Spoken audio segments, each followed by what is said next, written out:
Welcome to Universe Unveiled, the podcast where we explore the mysteries that challenge our understanding of history and the universe, presented by the Institute for Natural Philosophy. I'm Sarah. And I'm Jacqueline. Visiting us today at UU, we have David Floyd. He's the Dave from Mike and Dave's Multiverse podcast. Yeah, Dave is actually one of my lifelong friends and a member of our upcoming UU crew panel. So it's really great to have you here, Dave, finally. Thank you. I'm very excited to be here. Yes, we go way back, Jacqueline and I, all the way to the 20th century. When Moses wore short pants. Yes. And hammer pants probably too. Probably. Yeah. Probably 1992 or something. I don't know. We were how old were we? 10? It was the fourth grade. 9, How old 10? are you in the fourth grade? 11, 9, 10. Yeah, something like that. Yeah, fourth grade. My first memories of Jacqueline were getting pulled out of class by Jacqueline and the special teacher, not the special education teacher. Not there's anything wrong with that. But I don't know, what did they call us? What was it called? It was the enrichment program. The enrichment program, yes. And we got to sit in the hallway and work on this old Mac computer and do problem solving. Yeah. And so it was just Jacqueline and I hanging out in the hallway of Alderney Elementary in Dartmouth, Nova Scotia. Nova Scotia represent on my mug. Yeah. In Dartmouth, Nova Scotia. Yeah. Way back in the day. It was a minute ago. Yeah. A couple at least. Yeah. Well, it was literally back in the 1900s. It was when you tell the kids these days. Yeah. That's probably why we all get along so well, because they used to put my desk in the hallway too. Oh, you were bad. It was for a different reason, though. I was also in the hallway for that reason as well. I in my 8th grade science class, I didn't even get to go in class. They would literally just I had a desk. The desk was already outside, and I would walk in, and the teacher would be like, "I don't feel like dealing with you today," and literally point to the hallway, and then I'd sit in the hallway. So, Sarah, you'll be shocked to hear that every single report card I ever received even into high school, said that I talk too much. Same. I had too much to say. Maybe that's why we all get along so well. Mm-hmm. That's why we're all podcasting. Yeah. I hit the 10-minute mark on voice messages to Sarah, and I'm like, oh, shit, I got to go. Sorry. I actually set a record with Jacqueline about the Cosmic Summit. I think it was 49 minutes or something like that. It was. Oh, wow. Yeah, it was a full podcast he sent me. Yes, it really was. Well, she was really busy, and I really wanted to tell her about Cosmic Summit. And so I was on one of my daily long walks, and I just went to town. He let it rip. I was at work when I listened, so it was nice, actually. Mm-hmm. So, David. Yes. David Floyd. So tell us, who's David Floyd? Where did he come from? How did this happen? Yeah. It's a long story that I'm going to try to make as concise as possible. But first of all, I go by many things just based off of times in my life and people I was around. So Jacqueline knows me as David. Yes, always. Everyone after elementary school knows me as Dave because I was like, I'm not David, I'm Dave. I'm a man now. Yeah. But all my cousins, because I come from a very large Catholic family with a few dozen cousins. And I'm on the younger end of the cousins spectrum there. And so I've got 60-year-old cousins who still call me Davy to this day. And they call me Cousin Davy. That's what they call me. Oh, Davy. Yeah, so Davy, David. That's adorable. Dave. It is. Yeah. And then I was once known as Sergeant Floyd, and also Doc. Doc is a moniker you earn as a medic in the military, regardless of branch. If they like you. If they don't like you, they just call you specialist or private whatever, right? Mm. You kind of have to earn that one, which I'm proud of that one. I mean, not everyone called me that all the time, but when they did, it made me happy. But anyway, so I can go by many things. But I was born in Iowa. My dad is from Iowa. I was born in Des Moines. My mother's Canadian, and my parents met in San Diego. My mother took a trip with her friend to visit a guy she was like corresponding with long distance in the 60s. And she went to visit some guy from the Navy in San Diego and wanted my mom to go kind of as like backup, right? And then those two didn't actually work out, but my mom got pregnant with my oldest brother and stayed in San Diego for a while.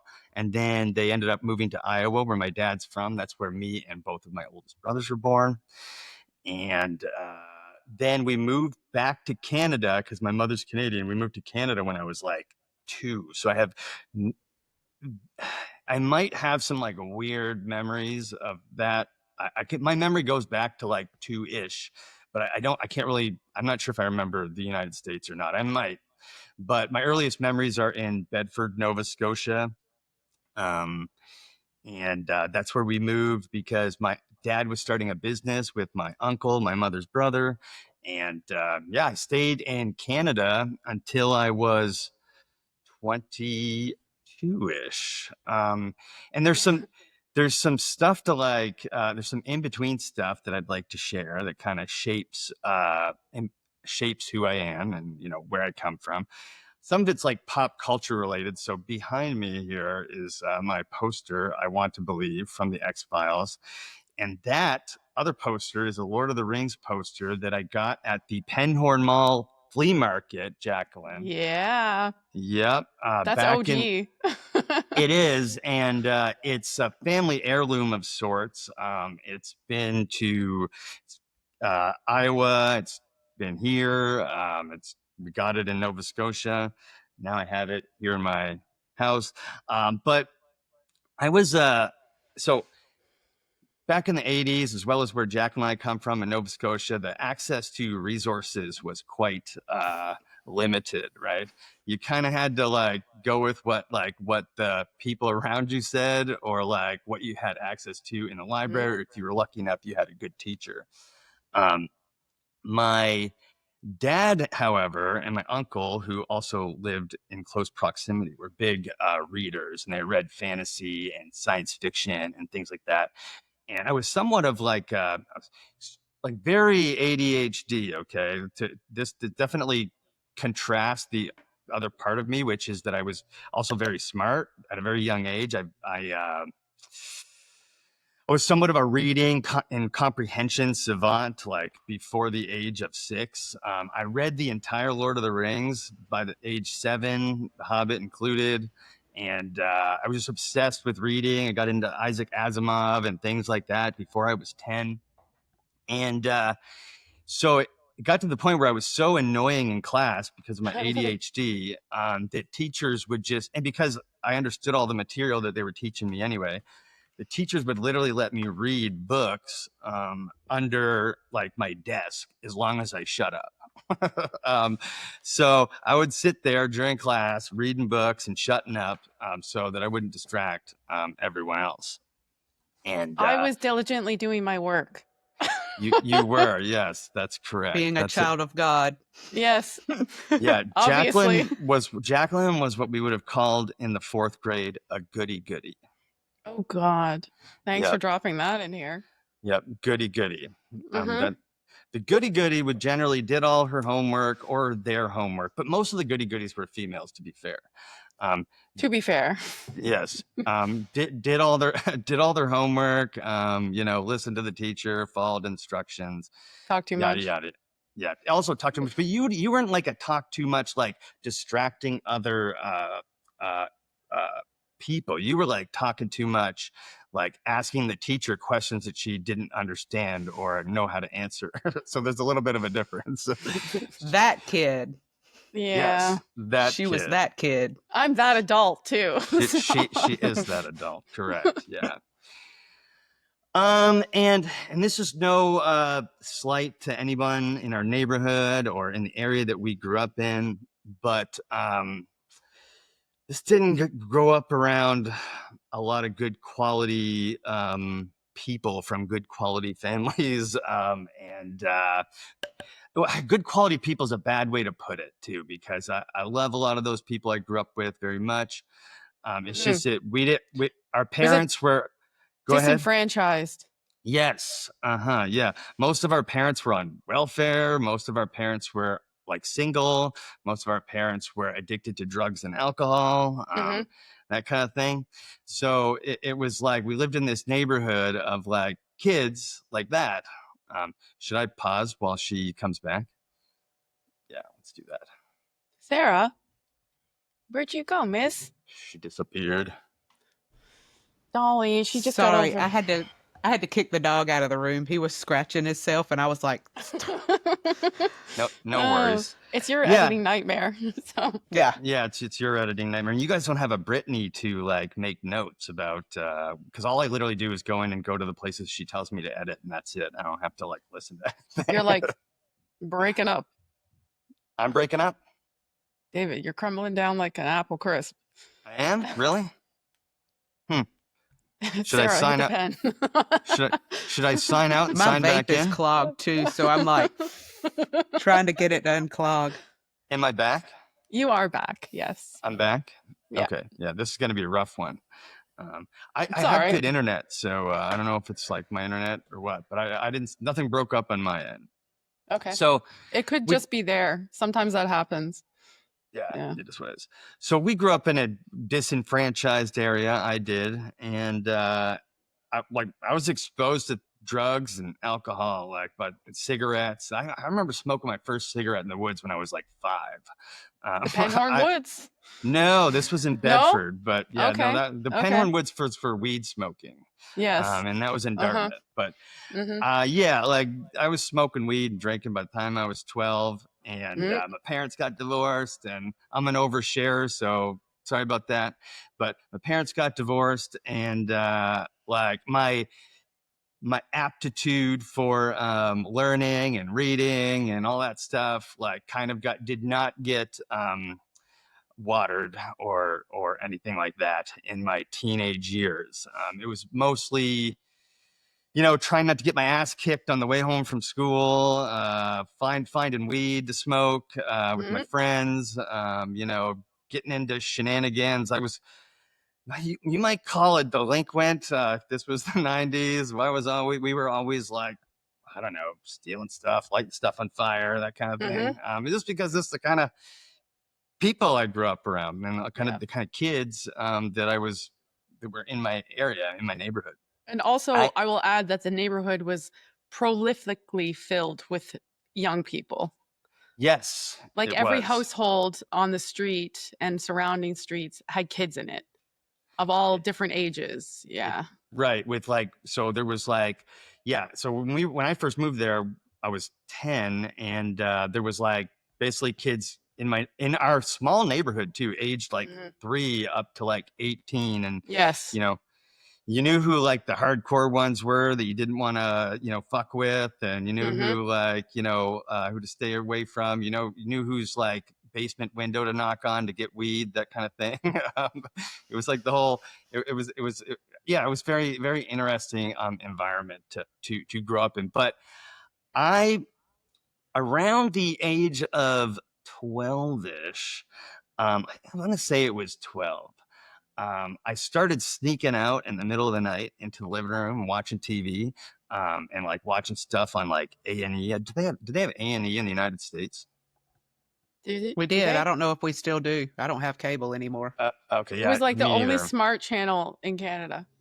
Yeah, it really was. And so I started watching documentaries on there, and that definitely helped keep my my brain operating and thinking about different things. And I was able to see the documentary Mystery of the Sphinx that had John Anthony West, the late great John Anthony West, in it, and Dr. Robert Schock, and it was narrated by Charlton Heston, which was amazing.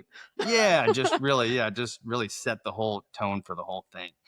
And that was my first exposure to hey, wait a second, like, is that Sphinx older than they said it was?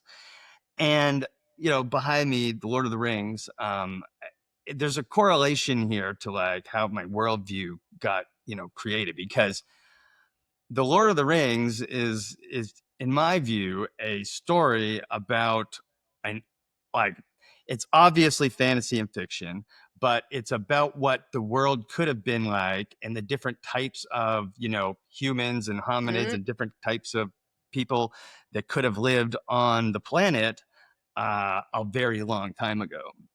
And so I made that connection at a young age. I was like, wait a second, if the Sphinx is older, what else could be older? And then I was like, wait a second, maybe the Lord of the Rings has some truth to it, right? And I started making that connection sort of at a young age. And I don't know if you guys have ever thought about that, but have you ever made that connection? I think I made that connection similarly, but not through Lord of the Rings. I would be it would be difficult for me to explain it at this point in my life without applying an anthropological view to it. But I similarly also around that age, and thank goodness for some uncles and my dad also, who in their own way kind of encouraged me to read and to write and to watch documentaries. I started realizing, wow, there's there's all kinds of things happening out there, and all kinds of things have happened, even though no one was telling me about it. So curiosity had become engaged probably about the same age as you, just not in the Yeah. same Same. path. Yeah. Yeah. We all came in a different door, it seems like, but we all had that one thing that was just like something ain't right. Light bulb. And for me, it was like the UFO thing and aliens. And, you never think twice of it, but eventually I'd get parked in front of the TV and there'd be a like History Channel or something marathon about aliens. And by the end of it, I'd be like, them shits are real. Like, and then the next day I'd feel so silly that I was just completely convinced. And I had this inner struggle going on, probably, 10 or 11 years old, and they're watching alien documentaries. But I mean, my dad was kind of like yours, where he encouraged me to kind of like where's this book? This one right here. Nice. Okay. Very good, Yeah. Dad. Very good, My Daddy. dad gave me that, and he gave me an Edgar Casey book, and then it was all Amazing. downhill from there. Oh, perfect. Or uphill. It got weird. Uphill. I think I would argue uphill at this time in Sure. our current knowledge. So, yeah, and if you think about it, anatomically modern humans are, depend on who you ask, between 200 and 300,000 years old. We also existed on the planet with Denisovans and Neanderthals and probably other versions of hominids. And so it sounds like the Lord of the Rings to me. Same. Yeah. Same. I follow. mean, dwarfs, elves, Sure. that kind of thing. You could throw dragons in there. Because sure. You dragon. could throw all kinds of things in there. Yeah, you can throw orcs in there. Yeah, exactly. So, I made that connection, and at the time I had no idea who Robert Schoch was or John Anthony West or anything like that, and I didn't really get reintroduced to them for many, many years later. In my teenage years, my time was spent doing just a handful of things. Try not to get my ass kicked, playing basketball and baseball, chasing after girls, and smoking weed and drinking. I mean, and that was sounds pretty like much a all I good was day. doing. sounds like a good day. Yeah, sounds like a good seven years of my life. Yeah. I mean, that's and- what you're kind of supposed to be doing then. That's all right. Yeah, that's pretty much all I did. Like, to be fair, because I'm just like smart, like I could like pass classes without doing a whole lot of work, but like there's certain subjects, particularly in high school, that you like literally have to do work in order to pass. Usually being mathematic and science-based classes, right? So Chemistry, biology. Yeah. correct. Yeah. So I I barely made it through high school. I had to do an extra semester, and I had to do. Back then, you only needed one math class to pass. Yeah. But just one. And I eventually, after trying the regular algebra, medium algebra, I got just put in here's the math class you have to take so we can get you out of here. We don't want you anymore. Move along. Correct. And I didn't have to do any homework, and just learned how to do practical things like my taxes and things like that, which is kind of more helpful anyway. That is helpful. Depending on where you're going in life. We even learned about the stock market in that class. It's Wow. interesting. Yeah. But I mean, I failed 11th grade biology twice. The first time I got a 47, and then the second time I got a 39%. So I actually did worse the second time. Yeah, I know. And I was. The thing is, though, is it was like I was surviving. My parents, bless their hearts, were just not in a good place to help me or parent me properly.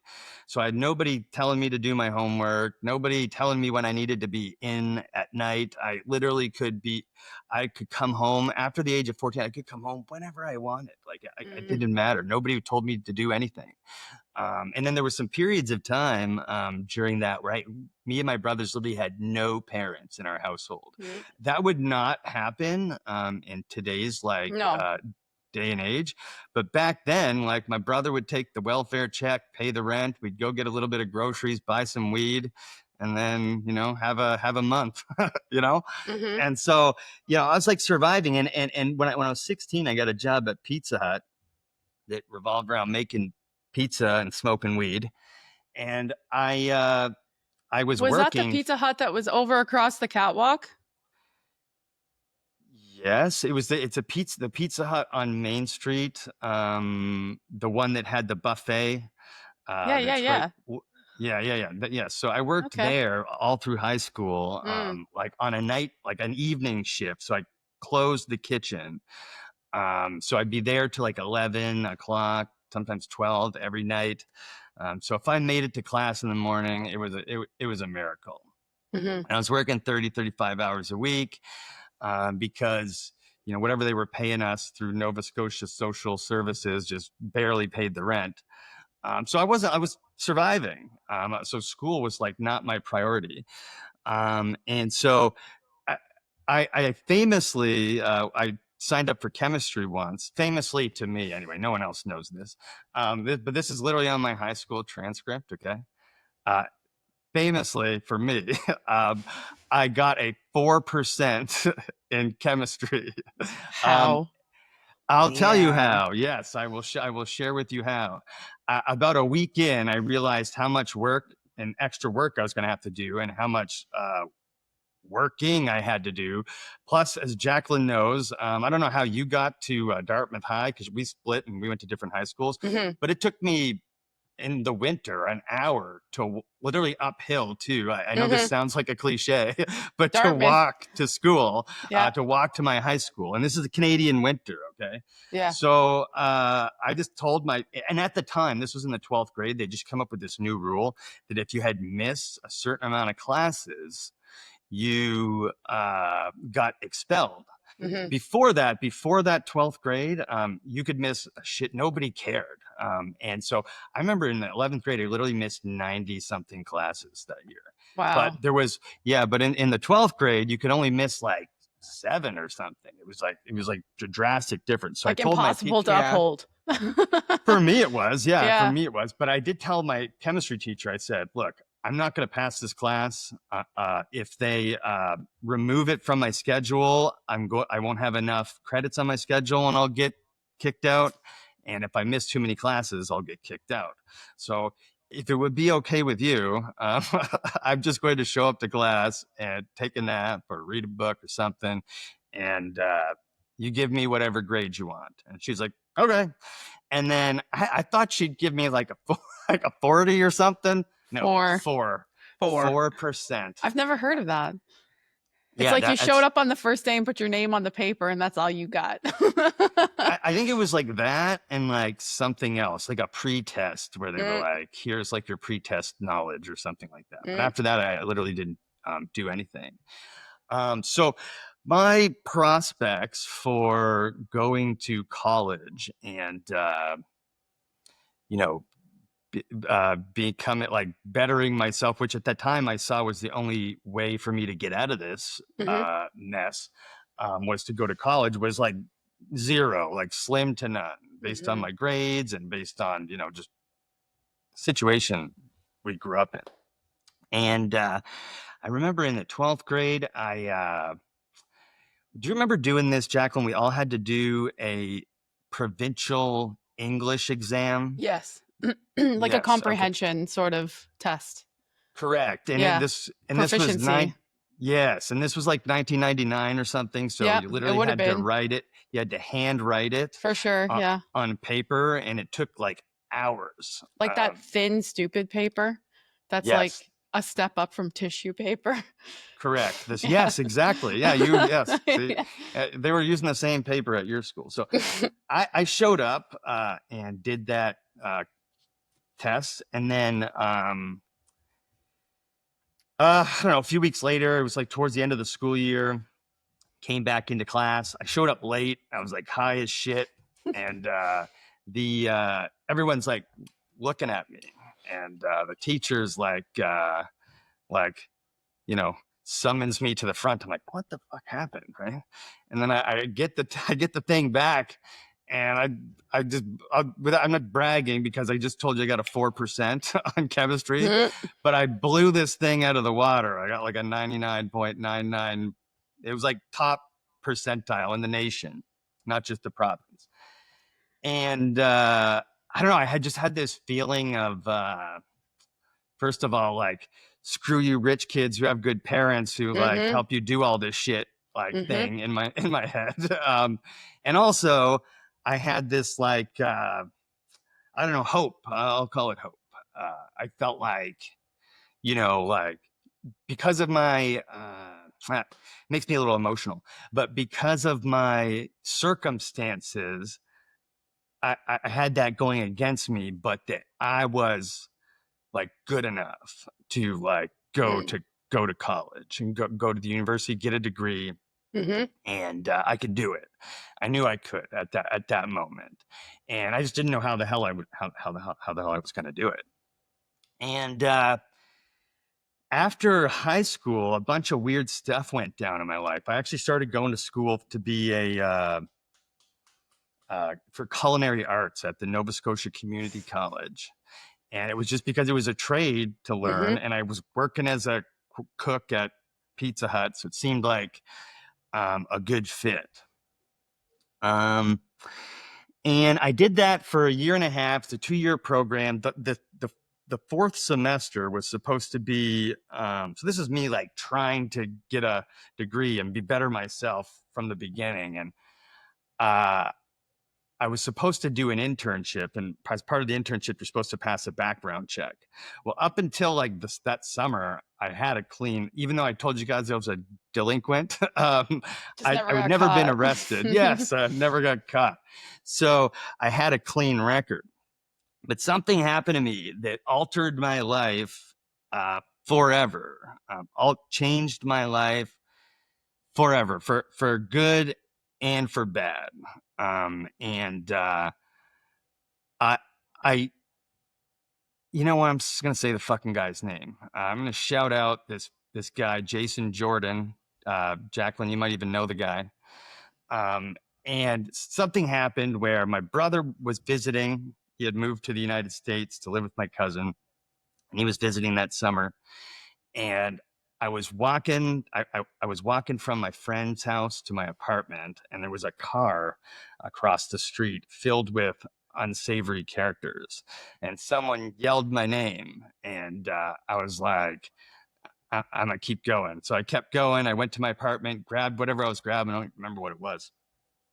And I was walking back to my friend's house. We were playing video games, smoking weed. It was like a normal Friday night in the 90s, early 2000s in Nova Scotia. And the car was still there. And I'm thinking, shit. But I used to always carry this metal pipe. It was about this long up my sleeve. Because like I said, it was like always like a thing where like you never knew who you're going to run into on the streets. And I get summoned to this vehicle, right? So I walk over to the vehicle, and it's a guy that Jacqueline and I both know is in the car. He was in our 4th grade class. He lived on Ross Lane. His name, I don't want to put him on blast. Sweet guy. Name rhymes with May. Gransfield. May Gransfield. Anyway, he was there, and this guy's not a dangerous person at all. Not in the slightest, correct? No, he had probably no business being where he was. No, but everyone else in the car I recognized very quickly as this was a dangerous situation to be in. And so the guy that I was just talking about asked if I had any weed, and we probably had like a garbage bag full in the house next door. It was like, it wasn't that I didn't. I was like, no weed, sorry, because I just know I've been down that road before. That, do you have any weed means I'm about to like rob you. You're getting jumped. Yeah. Yes. And so I was like, nope, no weed. I'm just playing some video games. And the person like in the driver's seat, he looks back and I forget exactly what he said, to be honest. It's a kind of a traumatic experience. And so with trauma comes like, kind of you get like, you forget certain aspects of traumatic events, but he said something to me. And it made me like go, okay, see you guys later. I'm out of here. And I start walking towards my friend's house, which is just like, 50 yards, 100 feet or something like that away. And the guy gets out of the vehicle. Okay. He's 6'6". He's 5 years older than me. And he's running up at me like this, and I had my, my thing in my sleeve, and I had like a vague memory of dropping the thing from my sleeve, cracking him across the face once, then he puts up his arms like this, and then I crack him across the arms, and then he starts running, and then I threw the pole at him, and I hit him in the back, and he fell over, and then I ran into the house, and I was like, guys, Jason Jordan just tried to fight me, and I hit him with a pole, and all my friends are like, what the? No, it didn't. That's bullshit. That never happened. And I'm like, no, I swear to God, they're coming. So hello. And next thing you know, a brick smashes through the window of my friend Dave's house. People start banging on the door and stuff like that. We're grabbing hockey sticks because this is Canada, right? And within 10 minutes, the police show up and I get arrested. That doesn't happen anymore. No, not anymore. But a neighbor had called the police, and they must have saw what happened like from the get-go. And they were sitting there like being unsavory, like case in the joint. Yes. Yeah. And so anyway, I got arrested. I got fingerprinted. I got arrested for assault with a weapon. Jason Jordan, the giant man who was trying to hit me, charged me, and he's also like a criminal, so like the whole thing is just like upside down bizarro. But anyway, I just didn't have a lot of social support back then, so I just kind of blew off the charge that I got. Once I got out of jail, I stayed in jail for the weekend because it was like a long weekend or something. There was like a judge that was like out of town or something like that, and so I had to wait till like Monday or Tuesday. And I got out of jail. My girlfriend picked me up. I was staying with her family at the time, and I just kind of blew it off. I didn't follow up on it. And then by the time it was time to get my my internship for the culinary program, I did not pass the background check, and so I got kicked out of school. I did not get to finish that program.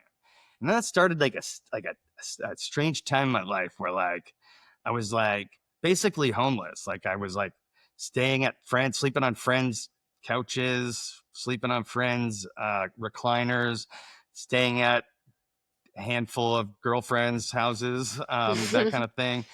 And I was fucking miserable. I was depressed. I was like, this is not how my life is supposed to be. I am not supposed to be here. Like, and I'm going like, like universe, like what in the fuck, right? Yeah. And my dad had moved back to Iowa to take care of his mom, my grandmother, who was sick and dying the year before. And so I called I fucking wrote him an email. That's right. I wrote my dad an email and I was like, bro, you owe me. Get me out of here. I do not belong here. Get me the fuck out of here. And so I talked to him. We talked on the phone. He bought me a bus ticket from Halifax, Nova Scotia to Sioux City, Iowa, where he was living. I basically gave away everything that I owned and took a bus from Halifax to Sioux City, Iowa. How long is that bus ride? It was I spent 3 days on the bus. Yeah. And it was, if it was a straight ride, if it was a straight ride, it probably wouldn't be that long, maybe 25 hours or something, but because you're changing buses and I had never been anywhere, guys. I had not been, I had been to New Brunswick, which is the adjacent province. It ain't no thing. It ain't no thing. And I was there for basketball and baseball tournaments. And like, that was like far for me. Right? Yeah. And so I take this bus and it's kind of a wild experience taking that bus. I met all kinds of goofy characters. I met a doppelganger of mine. It's a second one. His name was, David Lloyd. Stop it. No, I swear on my life. He looked almost like me. He was a little thicker than me and a little shorter. His name was David Lloyd. He had blonde hair and blue eyes like me. And that's so creepy. Yeah. And also his birthday was on February 11th. I shouldn't be giving away my personal identification. It doesn't matter. February 11th, 1982. His birthday was February 10th, 1983, which is super weird. Yes. Yeah. Doppelganger for sure. Weird. That's it's like weird. That's not the only doppelganger. Convergence there. Yeah, because like I would have had to been on that bus. Like all the crazy shit like that the happened timelines were like playing out at the same time. Correct. Have you guys ever met a doppelganger of yours? I haven't specifically. But I repeatedly have people tell me when they meet me, like their first impression of me, and they find out my name is Jacqueline. A lot of people give me an odd look and say, "I know a Jacqueline who looks just like you." It's so strange. So there's somebody out there like that could like steal your identity and like just kill you. And well, they say if you meet your doppelganger, you should kill them before they kill you. Very weird. I don't know who says that. Maybe I just made that up. Did you make that up? Probably. Probably. Sarah, have you ever met a doppelganger of yours? No, the world only needs one of me. That's a fact. That's a true fact. There's a third one of me, and we'll get to him. But it was a really interesting trip. I met a guy who I had to stay in Bangor, Maine overnight to catch the next bus. And I met this guy from New Brunswick. I don't know where he was going to visit some family or something, but he didn't have a place to stay. So he was going to stay in the bus station, but my dad had booked me a hotel for that night. So I let him stay in the hotel with me. And he told me I know. I'm just nice to everyone. I'm so nice. I had a 40-minute conversation with some Jehovah's Witnesses this morning because I just love talking to those people. Bless your heart. I know. But I actually really like talking to them. I like talking to Mormons. I do too, actually. Yeah, I will talk to Jehovah's Witnesses and Mormons. Sometimes they'll try to get away from me. That's when I know that's how I know I won.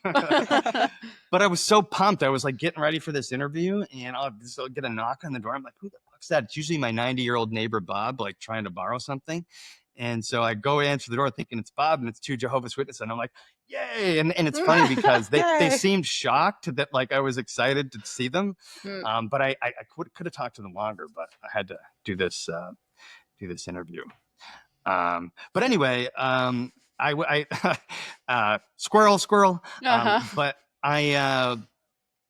this guy told me he was the first UFO UAP experiencer I'd ever met in person. And he told me a detailed description of his UFO UAP encounter, drew me pictures and everything. I actually still have the pictures in some shoebox or something upstairs. I have shoeboxes of memories. So that's how I organize my memories. I've got like Nova Scotia shoeboxes. I've got like Iowa shoeboxes, Army shoeboxes, that kind of thing. That's where I hold You my mean little hypothetically mementos. speaking? No, literal shoeboxes full of Okay. mementos. Yes, literal shoeboxes full of mementos. I don't know if do you guys hoard mementos? David, you know I don't. Yeah, that's true. I do, but I lost all of mine in a flood recently. So Yeah. Bummer. Like my keeping of mementos is very small, and I will say, just because it's significant to you, because you'll understand that for the most part, I have only ever really truly cared about keeping my journals and notebooks because everything is written down in there. So that's enough of a memento for me. So I do have boxes and boxes of notebooks. Very, very many of them. Got it. Yeah, I've had this like, I'm gonna get back to my guy and my trip to Iowa on the bus here in a second, but ever since I was a child, I've had this like strong intuition, I'll call it, that everything has like on some spectrum, like a conscious and consciousness and emotions. I know where you're going. So I like at a very young age, I would just, if my mom tried to throw anything away, I would feel bad for it. And I would like bawl and cry, and it'd make them like keep it. And then they'd have to like get rid of it, like behind my back, that kind of thing. And you know, I still have that to this day. I just not like this extreme, overwhelming thing. Like I can purge. I'm not a hoarder or anything like that. But it's just an intuition that everything in the universe has value. Every human has value. Every object has value. Everything, whether it's a building, an artifact, you know, if it's like somebody's favorite DVD and they just cherish this DVD, there's an energy to that. Yeah, it's been deposited into the item. Yes. Yeah. And I believe that wholeheartedly. So like things like landfills quite literally hurt my soul because there's like all this like emotional you know, meaning to like, you know, somebody's fucking teddy bear, and that you know used to mean so much to that one person, and I just don't believe that that means nothing. Like you know the Velveteen Rabbit. Yeah. Yes, exactly. So I actually have a giant hang up of like a line from the Velveteen Rabbit in my kitchen. I think that it feels true to my heart and soul that like we can have, even like a dog can imprint like an emotional energy onto something, right? And even if it's an inanimate object, and at that point, to me, it has value. Does this make sense, or am I sound like a weirdo? Totally. We are weird, so you're good. Yeah. Also, this is the place to be. Yeah. So you've come to the right place, my friend. Yeah. So anyway, I still have those drawings that dude gave me in a drawer, and I've had to like pare down like my things over the years because there's been a handful of times in my life I've had to pare down my shit and then throw it in a car and drive to a different part of the country or join the military, which I'll get to, or move to Iowa. And so it's not like it's, it was literally debilitating when I was 5. But anyway, so I met that dude in Bangor. I met a lady. This is the first time I met this lady in Chicago. This is the first time I was aware of the concept of like medical, like weed being a thing. Okay. So there was this lady, African-American lady with, she was bald and she had like I don't know, like a cap or like a do-rag on or something. She was old. She was like 60. And we were just chatting it up the whole bus ride from like wherever we were going to Chicago. And then we get out at the stop, wherever we were stopping, and somewhere in Chicago anyway. And all of a sudden I'm standing there, I'm smoking a cigarette, and I'm like, someone's got that sticky. Someone's got that sticky. I'm like, I need to find. So I start like looking around. I go around the corner, and there's this old lady with this huge blunt. So I'm like, what's going on here? She's like, waves me over. So I smoke this blunt with this lady, and she starts telling me about how she has cancer, and this is her medical marijuana. She shows me a card. I was like, whoa, this is the coolest thing ever. And so I end up getting high with that lady. That was just a shout out to that lady. I hope she's doing well or had a good life after that, because she was a really sweet lady. And I learned a lot from her when I was talking to her. But yeah, it was a wild bus ride into the United States and into Iowa.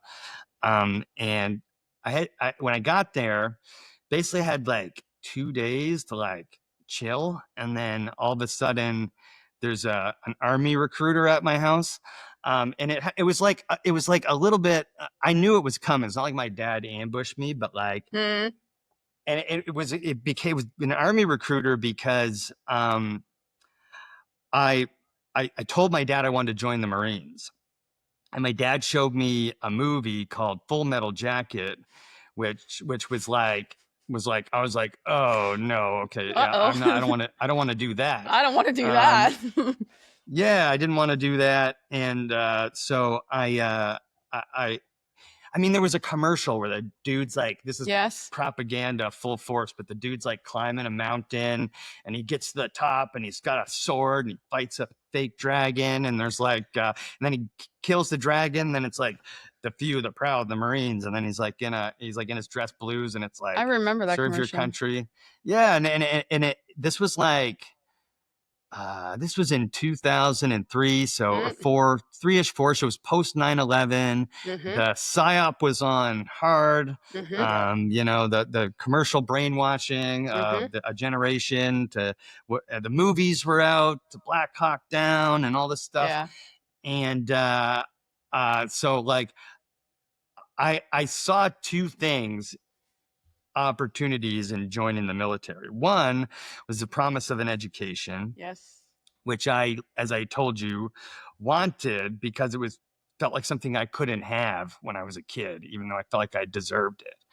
And then also like I could live out this sort of naive boyhood fantasy of like, being a hero. Right. Yeah.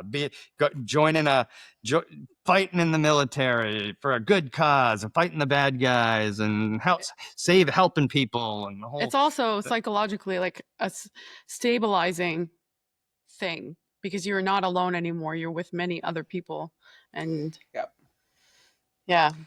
I'm glad you said that, because that was really helpful for me, because even though I had a shitty, childhood in the sense of like, I had a group of core friends, my boys, that like, we got through it together, right? We had each other's backs. Like if somebody was going to kick our ass, and we'd go kick their ass. And like, we played basketball as much as possible to try to stay out of trouble. And it was not by choice. These were people that like I mostly don't associate with now, but at the time they were my tribe.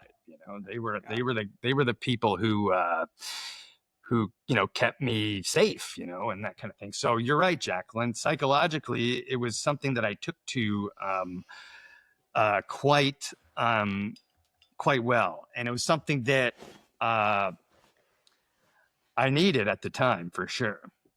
And so I guess that's three things. That part I didn't know that. I didn't realize that till later, that was a need of mine. But at the time it was like I can go to school and I can travel the world with a big gun and wear a cool uniform, and chicks dig the uniform. I'm not gonna lie, that was part of the that was part of the draw. Confirmation from the chicks. Yes, yeah. But you learn though that there's a certain type that go for that. Indeed, I would also say that.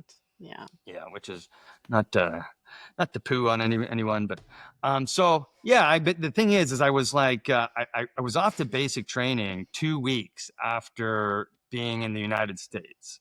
Okay, I knew nothing about the U.S. military. I had a super strong down east Nova Scotian accent.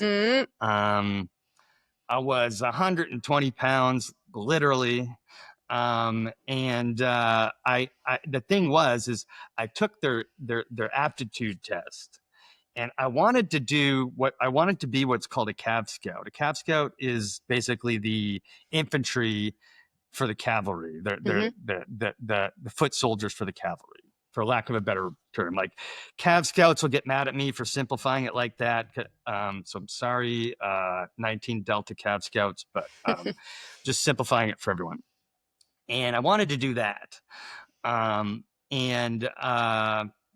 took the aptitude test, and then, first the recruiter came over, told me about everything, gave me the spiel, told me about the free college, yada, yada, yada, then signed me up, and I go to take this aptitude test. And I did very well on the aptitude test. I scored very high. And so the recruiter's like, I can't in good faith sign you up to be like a 19 Delta, because you could do any of these other roles. We need you elsewhere.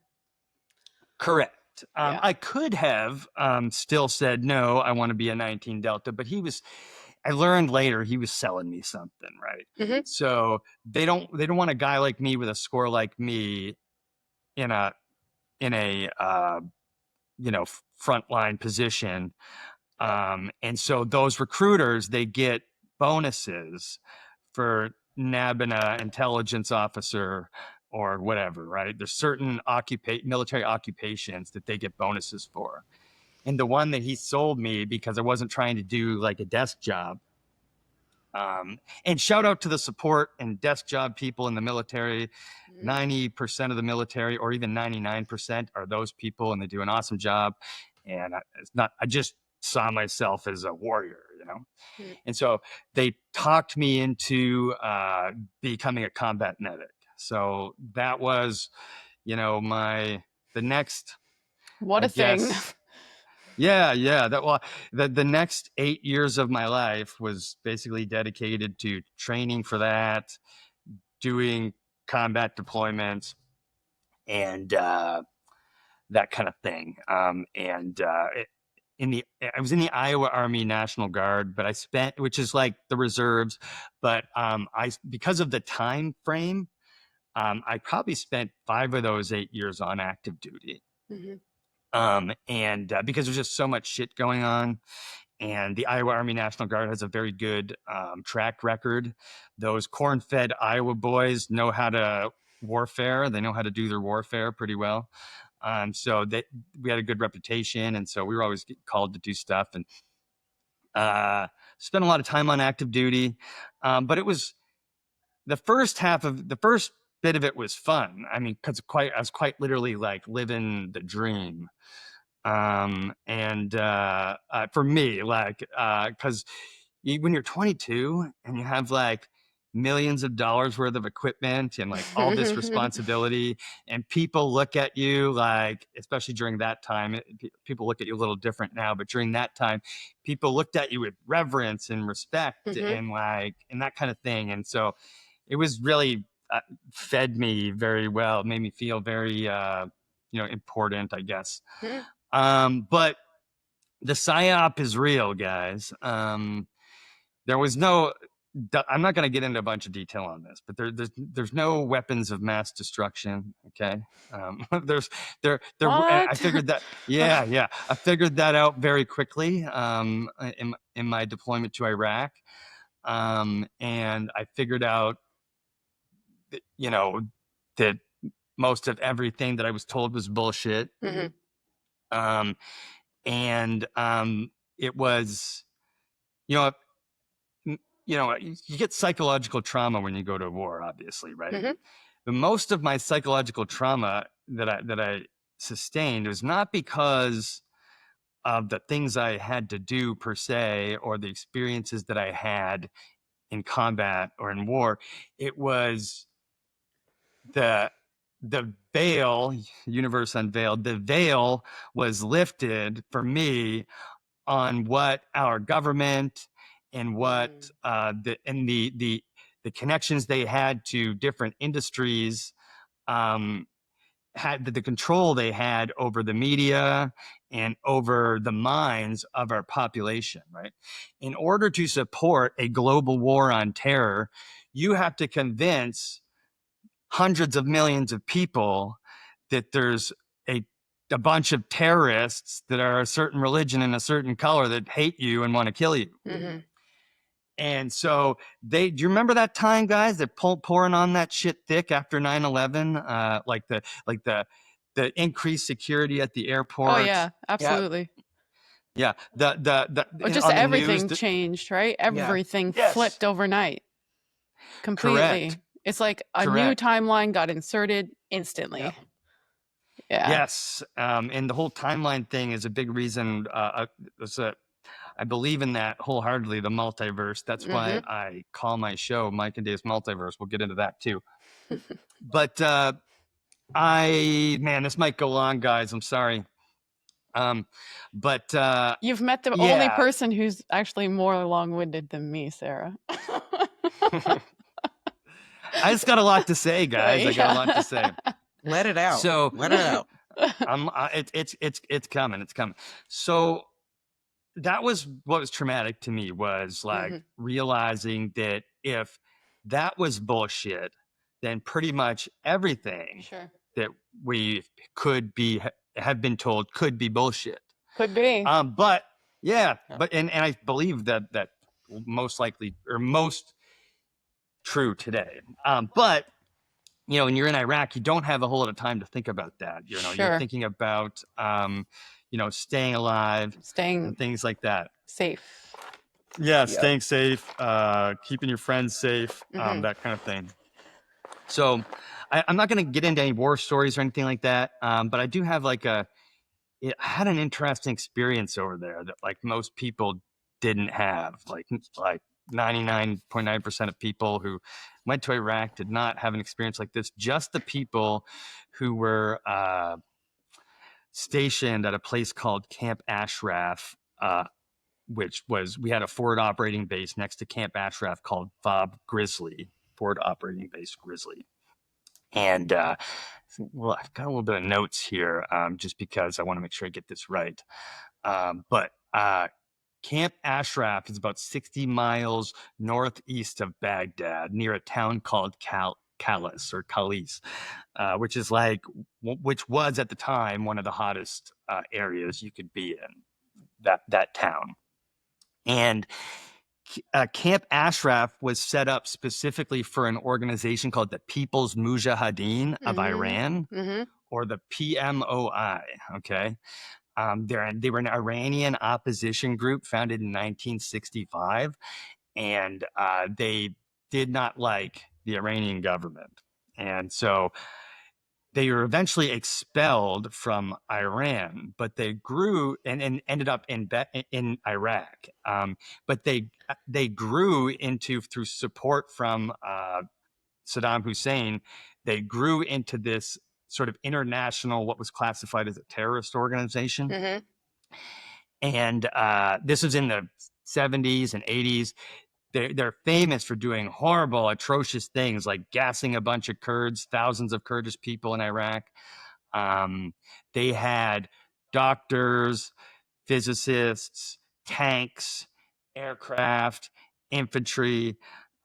They had like a shitload of, they had a whole infrastructure. And Saddam would use them to do sort of his dirtiest work, because if they did it, he didn't have to take credit for it. Does that make sense? Yeah. So when the United Nations rolled in post 9/11 to find them WMDs, the PMOI surrendered, which put them under a Geneva Convention. I don't see it right here, but into a classification under the Geneva Convention. They were essentially non-combatants who needed protection, right?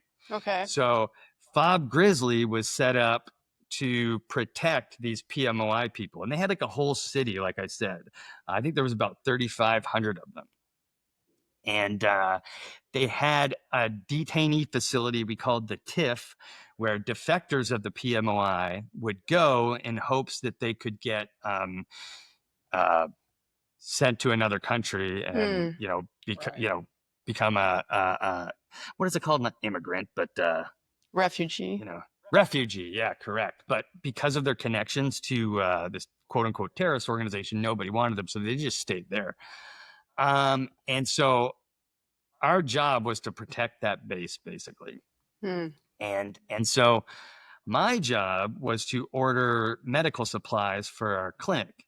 And that also included medical supplies for the whole base, plus medical supplies for the People's Mujahideen of Iran. And so I I spent a lot of time outside the wire doing that kind of stuff that I don't talk about.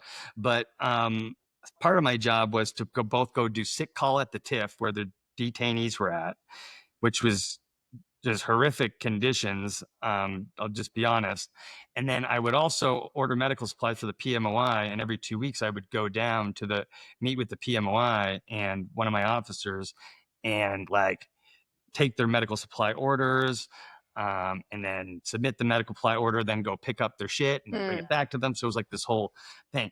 But every time I went down there, you had to do this whole cultural thing where they would basically, you'd start with tea. You'd talk global events. Remember, I'm 22 and like 8 months removed from being a skinny pothead in Nova Scotia to now I'm here. And they've got like generals and like politicians and stuff like that. And they're like talking about global affairs and whatnot. And I'm sitting there like, and so anyway, I'd take their medical order. Then we'd sit down and they'd serve us like a 4-course, sometimes even 5-course meal. And it was like super proper. Like it'd be like a long ass table and like everyone's sitting there. And there was like, I still don't even get this, but like certain knife and forks do certain things. I don't know. I didn't know what I was doing. But anyway, it was just a wild experience for me. And one time towards the end, they took me and a few other people, my medical officer and the sergeant that was in charge of me, on a tour of their museum. All right. And these people are like super pumped. They're like, you're going to love this museum. You're going to love, I'm paraphrasing. I'm talking like an American, but they're like, the glory of the PMOI is going to be on full display. You're going to be so impressed. They're like, and they're like all smiling. They're super excited. We get into this museum. Okay. And it's a museum of martyrdom. It's quite literally a death museum. Okay. So there's like torture, oh my God, torture devices, pictures of people getting their heads cut off, it's the full pictures glory. of people hanging. Yes. Terrific. Yes. And I'm like, oh like this, gosh. like walking through the place, like, holy shit. And like in my mind and in my heart and my soul, I'm like thinking, oh my God, get me out of here. But I had to like pretend like, pretend that like, I was like, oh, neat, cool. Oh, wow, look at that one. Very good. Because we're supposed to be, part of your training when you go over there is to like not insult people's culture, Yeah. And so you have to kind of stifle your sensibilities, and appreciate the PMI's museum. Sure. So yeah, and I'll share one more story that's more related, but it's related to my experience being there and shaping sort of my worldview. Is that there was this place I used to go all the time where they would do what do you want to call it? Repairs. The PMOI would do repairs on a local water pump that served water to the surrounding towns, the PMOI, and our base. Okay. So we'd have to go protect them while they did that. It used to get hot there, but there's a bunch of kids around. And I remember telling my mom about the kids and how I felt bad for them. And my mom literally wrote me a letter every single day while I was in Iraq. The mail people hated me. It was like stacks of mail just for me, and then there was mail for everyone else. And so a few weeks later, after I told my mom about that, I get this big box of toys for little boys and little girls, and clothes and socks and things like that. And this is just the way their culture is, guys. And this is just in Iraq. I cannot speak for other similarly religiously affiliated cultures in different countries, but this is what it was like in Iraq. The men got everything first. So like if we went to a village and we were providing medical support to a village, we had to respect their culture by allowing all these men to come get treatment and supplies first. Mm-hmm. And then we'd get to the women and the children. And it was something that just fucking, like, every time I'd be so fucking mad about that. I just cannot, it still makes me angry to today. But I asked my sergeant if I could, give these toys away. And he didn't want me to. He was like, no, because the kids, to be fair, they would get really close to the vehicle. They'd be asking for shit. It's just dangerous. It's not a good, it's not a good thing. So my sergeant said I could carry the box over towards the town and then give it to them over there. And then they would spot me. So I had a guy watching my back, and then they were in the truck with the gun up, and I was just out there. And the boys are literally, there was one little girl and 6 boys, and the boys are literally just grabbing everything, just going ham and grabbing everything. And the little girl was standing in the back. And I stopped everyone. There was this pair of socks that had bunnies on it, and it was pink, and it was obviously for a girl. And I just said, hey, stop. And I pointed at the little girl. I called her up, and I gave her the socks. Okay. And I'm like, okay, I did this nice thing. And then I go back to my truck. Okay. And a grown ass man comes out of a hut, starts walking towards the kids. They all scatter, but he goes directly to that little girl and just punches her right in the fucking face. Oh, God. Yep. And this is the kind of shit that these are the kind of things that you got to live with, right? When you go do shit like that. Damn. And it's not I did not feel like a hero. Okay. Yeah. There's nothing about that experience over there made me feel like the Kool-Aid I drank was actually the purple drink I thought it was, Yeah. And I'm not even going to get into what happened after that, but that changed me for the rest of my life. That was another pivotal moment in my life where I was like, whoa, things aren't like what I, think they are, and this is not this is not about any one culture or religion or area of the world. What it's about is, we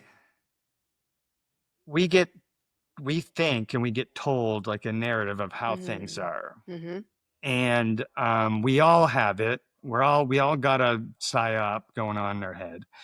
And it's it's almost always like not how it seems. And so I just share that. I've only ever shared that with a therapist, I think, before. So you're welcome. But yeah, I came home from Iraq and I had like severe PTSD, like severe, mostly, and at this time in my life, like I'm not thinking about ancient history or alt history or UFOs or UAPs or anything that's anything to do with the multiverse or what I do now or the things that I'm interested in now. I'm still literally surviving, right? Yep. I'm still literally in this like state of survival. But it's actually a lot harder when I came back than it was when I was over there because, as Jacqueline mentioned, I was alone again because I was in the Iowa Army National Guard. All these guys grew up going to the same high schools or adjacent high schools. They're familiar with the culture there. They knew each other for a very long time, and they only knew me for like a couple years. And so, and also just being a medic, like you're a little bit isolated anyway because you're doing a totally different job than everyone else. And so, I was alone again, and as I had mentioned before, I got into the drugs and alcohol when I was very young. So, what do you think I got into when I got back from Iraq? Same thing. Same thing, yeah. And so I went hard on that stuff, and it was like the worst time in my life from 2007 to 2011 was done. And I won't even get in, I will not get into the details of this, but the worst time in my life. And I'm trying to think of the best way to say this. I got my back got pushed against the wall because I was facing prison time, and I'm too pretty to go to jail, guys. Okay? I'm too pretty to go to jail. Indeed. And I You're a snack. yeah. And exactly. And sorry, but it's true. I'm also a biter, so fucking bring it on. But I had to make a decision to save myself. And so during that period, I was trying to go to school. I was still like desperately trying to go to school. But when you're an alcoholic and you're addicted to other stuff and things like that, it's hard to be a consistent student. So I went back to school to be a paramedic. That didn't pan out. I transferred to a private college, and I was doing history and coaching as a minor because, again, I was trying to be the version of me that like existed before all this shit happened to me, right? So that would be basketball, baseball. Like that's why I was trying to get into coaching, and that would be history, right? But again, didn't pan out. Whole semester went down the toilet. And after the last time I got arrested, a judge saved my life. A judge was like, "You're not supposed to be here," and I was like, "I know."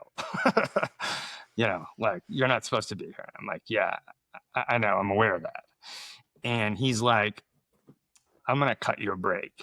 And he put me in this program that is essentially was known as a mental health court. Okay. But what I had to do to save my life was go to AA and get signed off on stuff. I had to go see a caseworker every 2 weeks. I had to go to therapy for like 2 years. This was a 2-year program. I had to go see this judge every 2 months, and he would check in on me. And I'm proud to say that this existed before me, but like not in that county in Iowa. I'm proud to say that because of how well I did in that program, there's now what's called a veterans court in that county in Iowa. And veterans courts are designed to divert veterans who are suffering with mental health conditions related to the military from prison sentences and things like that, as long as they comply with, the thing. I feel like I'm echoing. Am I echoing? No. Make a note of that to cut, if anything. So Sarah, make a note. anyway, yeah. I'm used to telling Brittany to make cut notes, but I definitely feel a little echo or hear a little echo. But anyway, I don't hear anything on the master audio. Perfect. Yeah. Good. So during that time, I decided to go back to school for the last time. This was like, I was going to give it one more shot.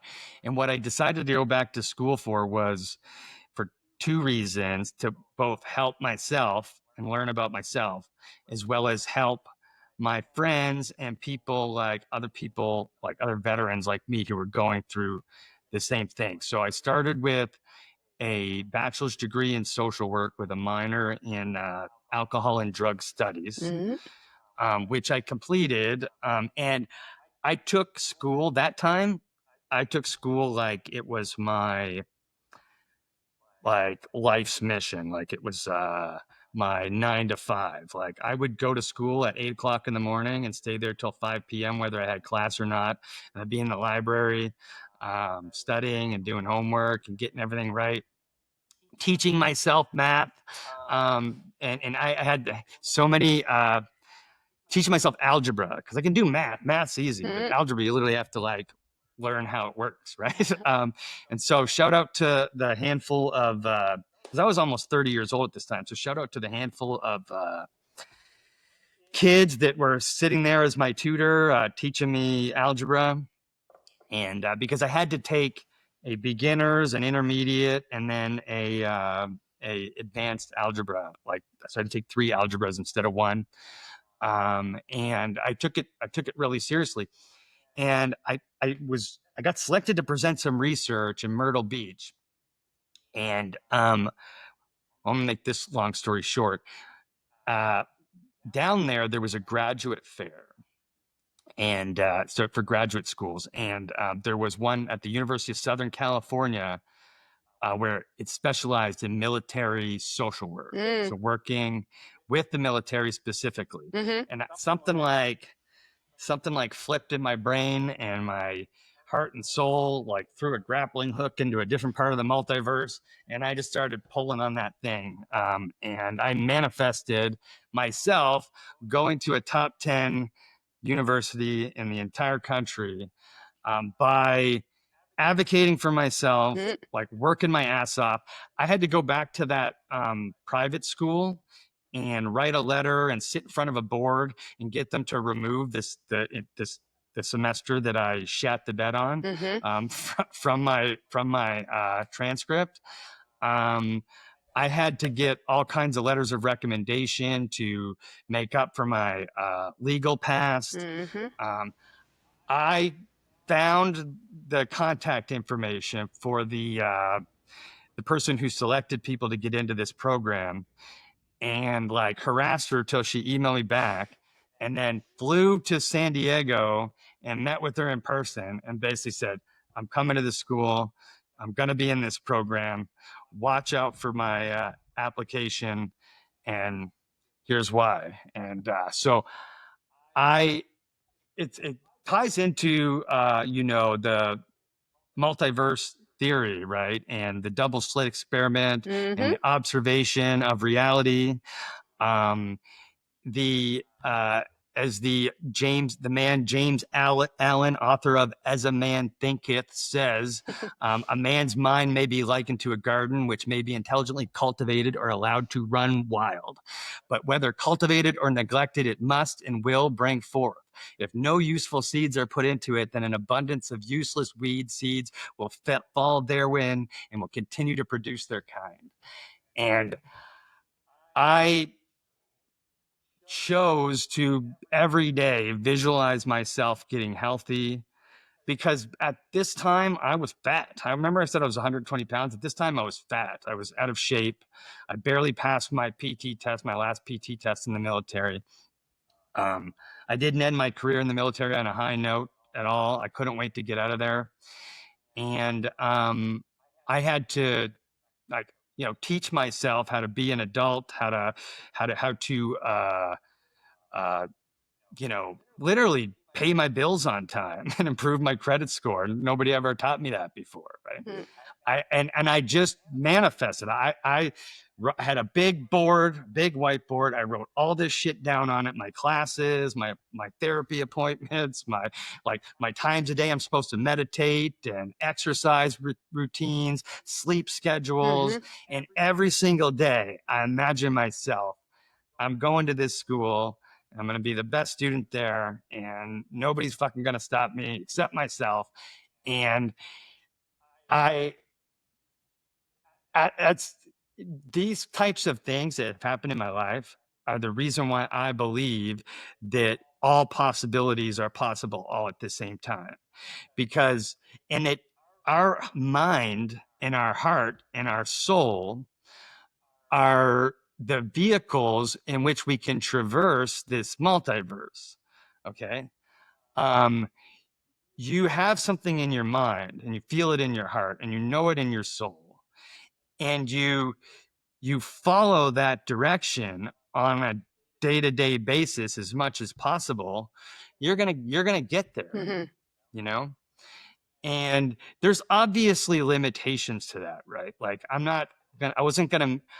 a good basketball player. I'm really good. Okay. But I'm also 5'6". All right.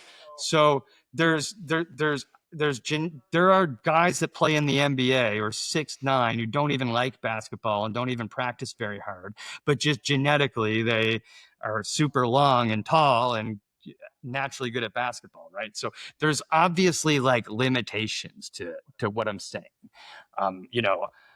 I can't become the king of England in 1812 or whatever, Yeah. But maybe I could if I built a time machine. But anyway, that moved me on to the next phase of my life, which was, working in mental health. I worked in mental health for 12 years or so, working for various veterans organizations, serving the homeless veterans with PTSD, veterans, who were severely wounded and disabled. And it was it was a time in life filled with lots of growth and very enriching time in my life. But it still wasn't me. I still wasn't doing, I didn't think, what I was meant to be doing. But during that time, I got reintroduced to these topics, ancient history and whatnot. I came across a documentary. I'm sorry, Jacqueline's heard this 5 million times, but I came across a documentary called Quest for the Lost Civilization by Graham Hancock. What? And that reignited my my passion for this kind of stuff. So I can't find my Fingerprints book, but here's my Magicians of the Gods. I have Fingerprints somewhere. I think my brother has it. Here's my America Before. It's a good one. And it is. And I just started going, I'm a swearer, but I started going balls deep on all these subjects, okay? Documentaries, books, that kind of thing. But I wanted to shout out a homeboy of mine. Well, we're homeboys at heart, okay? I never actually met this guy. He might even not be alive anymore, but Mr. Robert Bivall. He's alive. Because is he good? Yeah. I'm glad. I was thinking about it this morning. Is Robert Bivall still alive? No, he's still alive as far as I know. Yeah, I think he might be too. Are you bringing up the Orion mystery? Well, yes, but I just wanted to say that our Graham Hancocks and our John Anthony Wests and our Robert Shocks and modern day people, they get I find nowadays, especially on X, they get all the hype, and they get all the everything like that. I just wanted to make sure that we shout out Robert Bivall. I'm trying to find another book here. There it is. Because Robert Bivall is an OG of this stuff too. There we go. Here we go. The Orion mystery. You've got mine's an older copy of that. Yeah, this is one that I picked up. I gave mine away, so I bought another one on Amazon. Yeah, I'm currently working on it's either going to be like a presentation on my live stream, or like maybe this would require a lot more work, but a YouTube video about Robert Bauval and his life and his contributions to alternative ancient history, because he deserves it. And For sure. You guys ever hear about him like nowadays? I haven't for a while, like in terms of like new content or whatnot. I feel like at one point I've heard that he was not doing well in terms of health. Don't quote me on that. But if you want to see Robert Bauval in his like all of his glory, you have to watch the Pyramid Code. Correct. Yeah. Correct. There's an excellent episode. Like one of the episodes really focuses on his work and his pursuit of the information that's in the Orion mystery. So much so that's where my tattoo came from, is that specific work. So that's why I put Orion on my arm, because I am pretty dedicated to the information that he was presenting. I can. That makes sense. I can imagine. And so he's the guy who essentially did the Orion correlation with the Giza Plateau, which is, I think, widely accepted now. Correct. I think it's hard not to accept something that seems pretty obvious. Egyptologists do Egyptologists not accept that? I would be shocked if they did. Well, it's one of those things, right? So it's a theory. So it's possible, but they don't lean into it. They don't lean into it because it gives the ancient Egyptians too much like technological credit. Sure. Yeah. Which kills the whole narrative. Which means that it takes away their ability to create their narrative, right? Yeah. Yes, exactly. So they probably acknowledge it slightly, but they don't lean into it. That makes sense. Right. Yeah. I believe in it. I mean, all you have to do is look at it. You don't have to be like you just have to look at have it. eyes. Yeah. Here's another Robert Bauval book that I recommend: Keeper of Genesis: The Quest for the Hidden Legacy of Mankind. It's Robert Bauval and Graham Hancock. So highly recommend that one.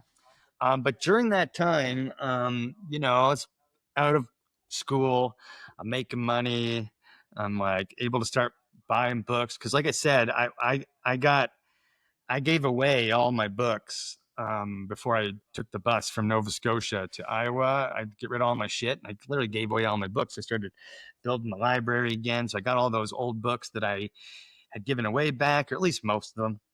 And I started getting into like lost ancient history, and watching podcasts like, I got to give credit to Joe Rogan for bringing this stuff mainstream, bringing Graham on in the early days. And then bringing Randall Carlson on in the Medium days. The Medium days. Yeah. Graham was one of his first guests. Have you guys like ever early watched that early episode? 400s episodes, like pre 400. Graham was on. I feel like it's like I want to say like 385. I don't know. I'm talking completely out of my ass. Somewhere in that range. Yeah. It's somewhere in that range. I feel it's in the 300s. Yeah. Yeah. So I've been doing this in my spare time. I also love astronomy and space and stuff like that, and I've always loved that as a kid. Which is what the reason why David is what, Sarah? What? The science guy. Oh yeah. Yes, I'm the science guy. The guy with the 4% in chemistry class. He's the science guy on our panel. Look at him now. That's what I said. That's why I said to you, sure you want me to be the science guy? You haven't seen my high school transcript. Yeah. But yeah, I'm super into space topics. I always have been since I was a kid. And so in California, I got my first look at the Milky Way galaxy, and like in the desert of Anza Borrego State Park, as well as Joshua Tree National Park. That'll do it for you. That's what It did. And there was one night I was in there, and there was like this dude with like this ballin' ass setup where it's like a huge table, and he was like hooked up to his car battery, and wow. like yeah, and it was like computers and like massive like a huge telescope. And I was out there I would go out to the desert and camp by myself all the time back then, so I was happy to be by myself at this time. And so I just hung out with that guy all night. And then I bought my own telescope, which is upstairs, and I taught myself some amateur astronomy. And I'm no astronomer or anything like that. I know how to set the thing up and point it at different objects and then look at it and go, whoa. What kind of setup do you have? What do you mean, what kind of setup? Like, what telescope do you have? It's like the Celestron, or like what brand? Yeah, Equatorial? Yes, it's a Celestron, and then there's another brand that's I'm blanking on right now, but it has a computer. It's computer based and tracking, and it has self tracking, and so what's cool about it is based on the date, your global positioning, and the time of day. It has a database that I update occasionally that will tell you what's visible above the horizon at that time. And then when you select whatever celestial object you're trying to look at, it'll go to. That's so nice. Yep. And that it makes it so much easier, right? And so and then the best part is it does the math for you after that. So all these celestial bodies, including the one that we're sitting on right now, have orbits and orbital planes, and we're moving. Everything's moving, and so it tracks whatever that the movement of the object is in relation to the Earth, and makes things super easy. One thing I'd like to do someday is kind of go back to school like Jacqueline style, or just like use online resources to teach myself like the technical aspects of astronomy that I don't know. But I started getting into all that stuff. I started getting into ancient history again. I've always been obsessed with the idea of alternative ancient history. And I injured myself. Like one of the things that I did to recover from PTSD and substance use issues was I got really into fitness and exercising. But this is part of my journey. So I ended up replacing drugs and alcohol with like working out to the extreme. And so like at the time when I was 39, I was like trying not to turn 40. So I was like running like 5 days a week, sometimes up to 10, 12 miles a day. I was doing Muay Thai and Jiu-Jitsu. I was lifting weights. I was not giving myself any time to recover. And then I just started having terrible back and hip pain and foot issues and all kinds of stuff. I don't know what the hell was going on. Turns out this wear and tear stuff from my military career, and then all this extreme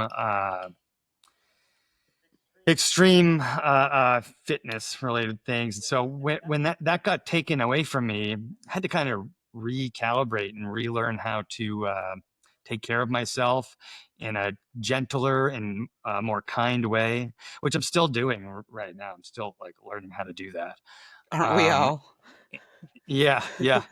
And so I had to stop working because I had 4 surgeries in 2 years, and there was a 2-year period where Jacqueline's very familiar with this, but there was a 2-year period where I couldn't walk to the stop sign.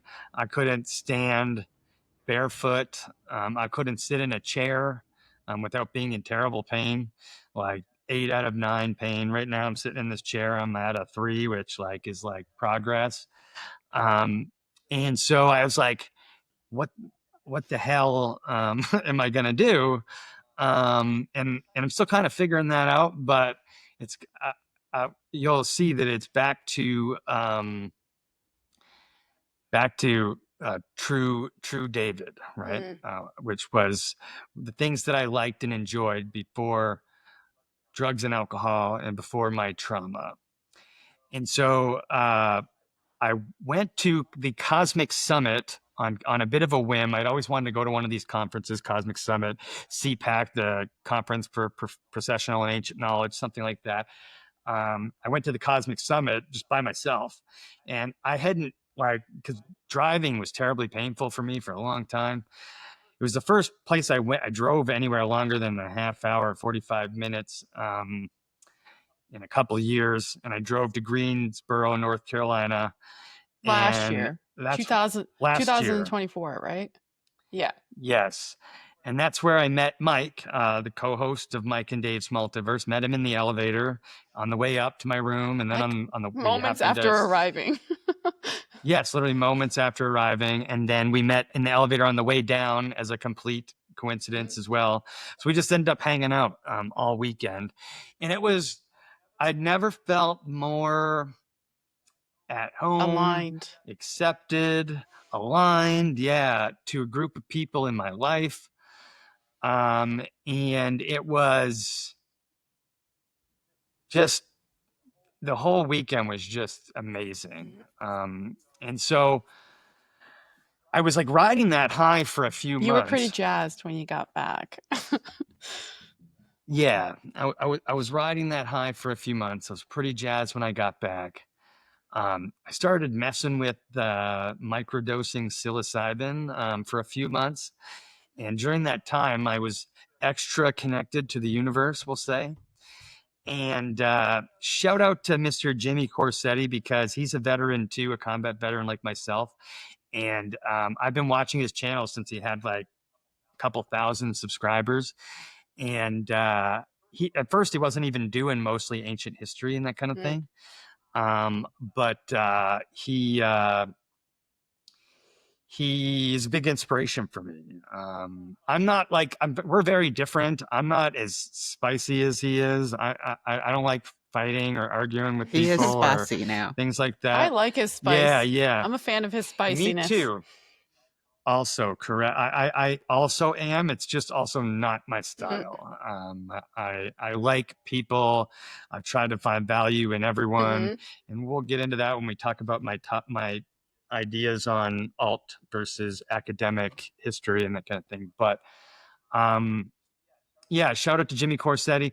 But I was laying there stretching on the floor one time, and I was watching a Bright Insight video, and I was tripping on mushrooms. I could do it. Tripping on mushrooms, and I was like, I can do this. I can have a I feel podcast. like I got a message shortly after. Probably. Yeah. And but I don't know jack about like what it would like the technical process at the time of starting a podcast. But I messaged Mike, who happened to be like, I hadn't really talked to him much in the couple months after that, but he happened to be like grounding and sunbathing by the river near his apartment. And he was feeling extra connected to the universe at the time. And I was like, hey, you want to start a shitty podcast with me? And he was like, yeah, let's start a shitty podcast. So we wanted the podcast to like involve three things. Our shared interest in science and history. Mike's an engineer, and he's going back to school to be for Earth and Space Sciences.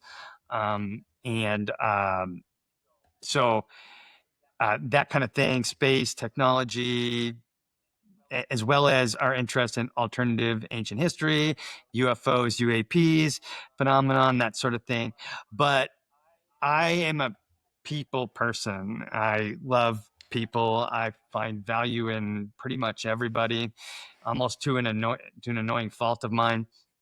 And I wanted to showcase the people behind the work. So I wanted to interview people about these topics, but I wanted to hear where they were coming from too. I didn't want to just hear about like, the archaeological work they were doing or whatever. I wanted to hear, I was mostly interested in who the hell are you, and how the hell did you get into this? Because I think everyone has like I shared my story, intimate parts of my story, but everyone has intimate parts of their life and their story that led them to, where they are that in their life. And I wanted to hear that. But we're talking about the multiverse here, right, guys? And the observer effect, and how observing collapses the wave and creates the particle, right?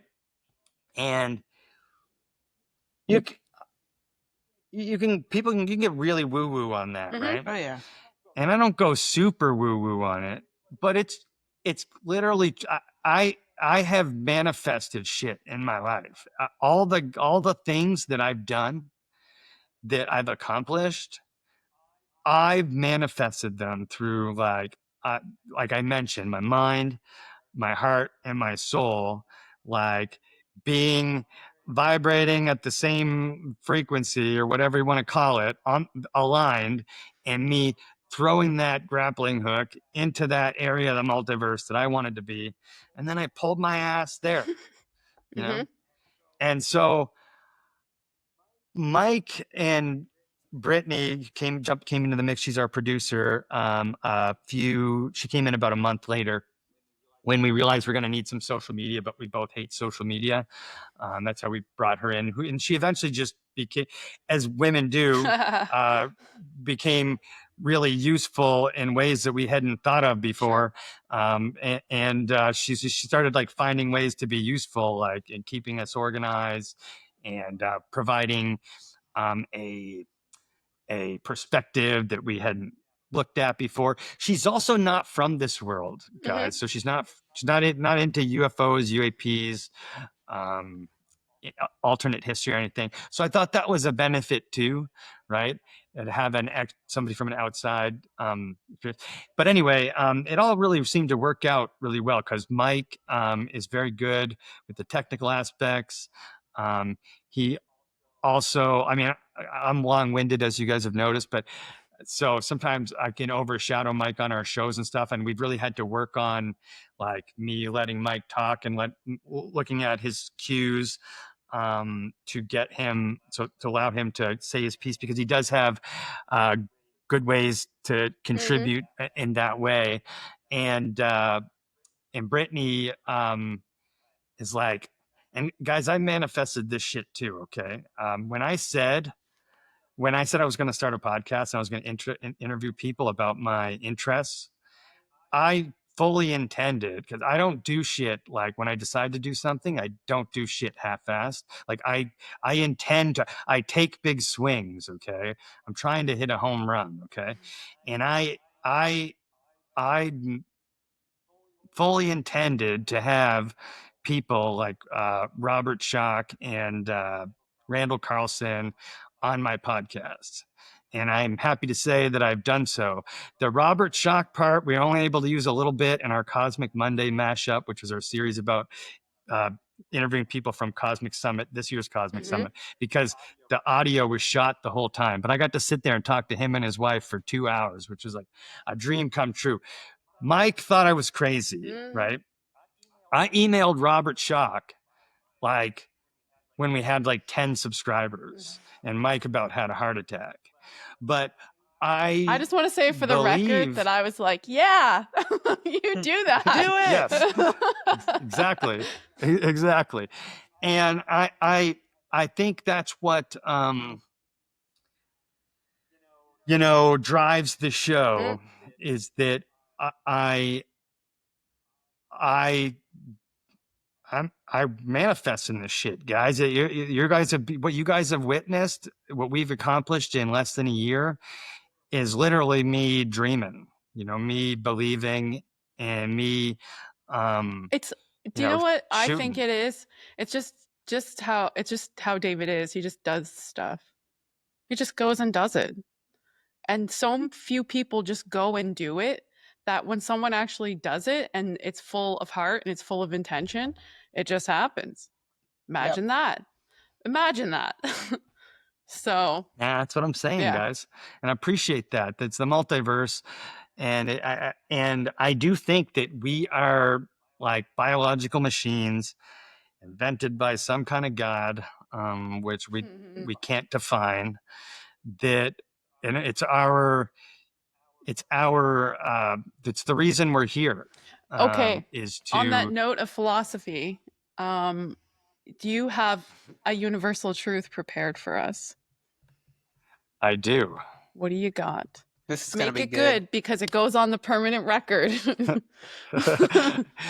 Well, that's funny.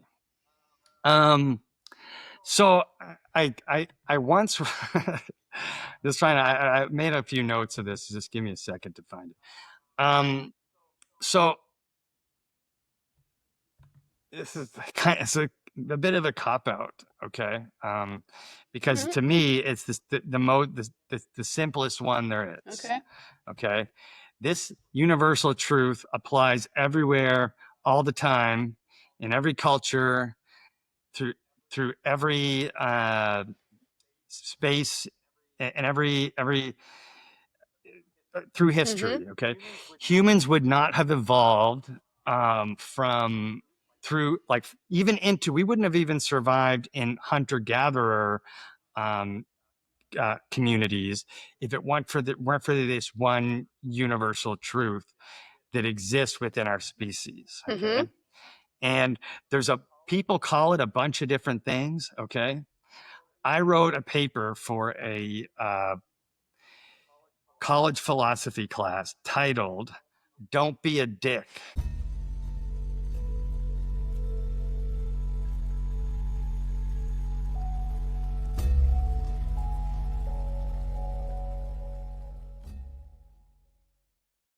Roman, Greek, Mesopotamian, Ancient Egyptian, Confucianist, Mesoamerican contextual analysis of the Golden Rule. Okay.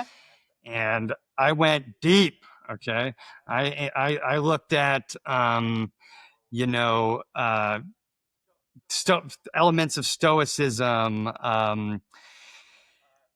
things from ancient Egypt. And ancient Egypt and Mesoamerica, they have like a similar concept of reciprocity where it's like an eye for an eye, so to speak. I give you this, I give you a little of this, you give me a little of that, right?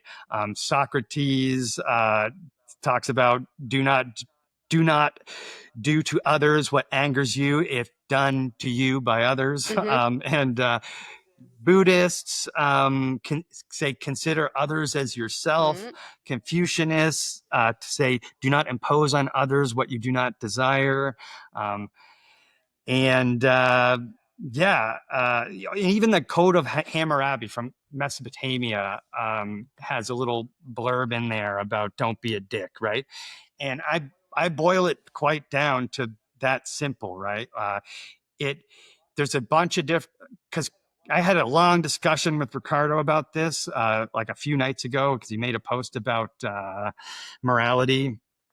And I actually love Ricardo's ability, his capacity for humility and willing to like learn and see other sides of the coin and stuff. But we had a big discussion about this, and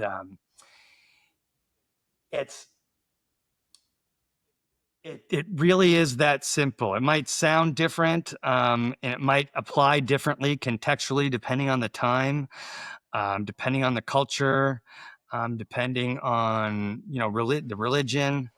But my universal truth is quite literally, don't be a dick. I like it. Yeah, so you can put that up there. Don't be a dick. That's fantastic advice. That's a good one. Yes. It gets compiled onto the list and it will be there under a permanent record.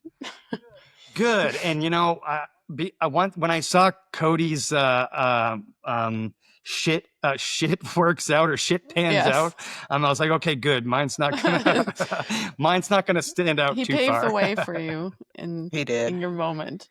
I think there's a reason why I'm extra long-winded today. It's this Lion's Mane coffee. That's got my brain going 5,000 miles an hour. And I got this from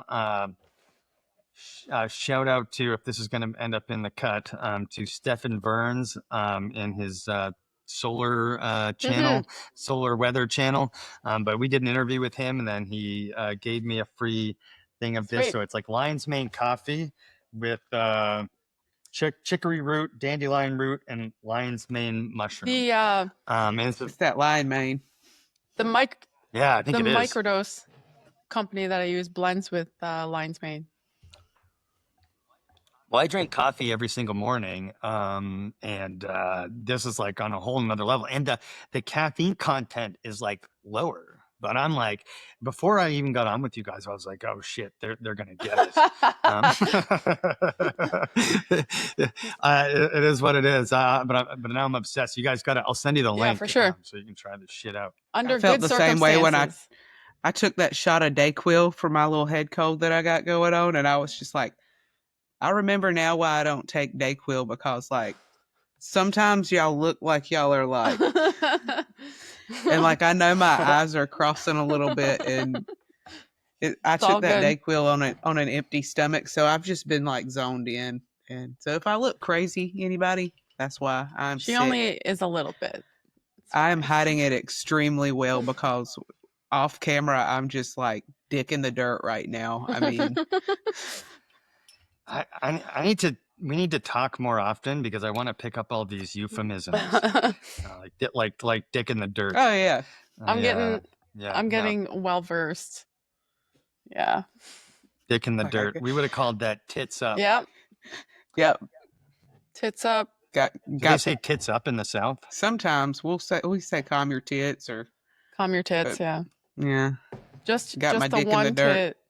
Just when the sun's outside and it's raining and we say the devil's beating his wife. That's a good one. Like, wow. we got a whole horde of them hoes. That's hilarious. I feel like you should keep this. We probably will. We don't censor. Sarah doesn't cut anything. Yeah. We don't censor anything on Universe Unveiled. No, just everything we don't like. Did Shaman burp in the middle of probably. his? Oh, he blew his nose, and I forgot to cut it. I meant to cut that out, and I forgot. Yeah. I was just listening to it, and then I heard it. Yeah. Anyway, cool. Well, I enjoy the show, by the way, so far, guys. Really, I've watched. The only one I haven't watched all the way through is, I'm sorry, Ricardo, but I've just listened to so much Ricardo that I just felt like I didn't need to, and I read his whole book, and that one's one of my favorites. I listened to the first like half hours. I know you told me that, because it's like pure tripod. Yeah, it's pure like the three of us, the way we are.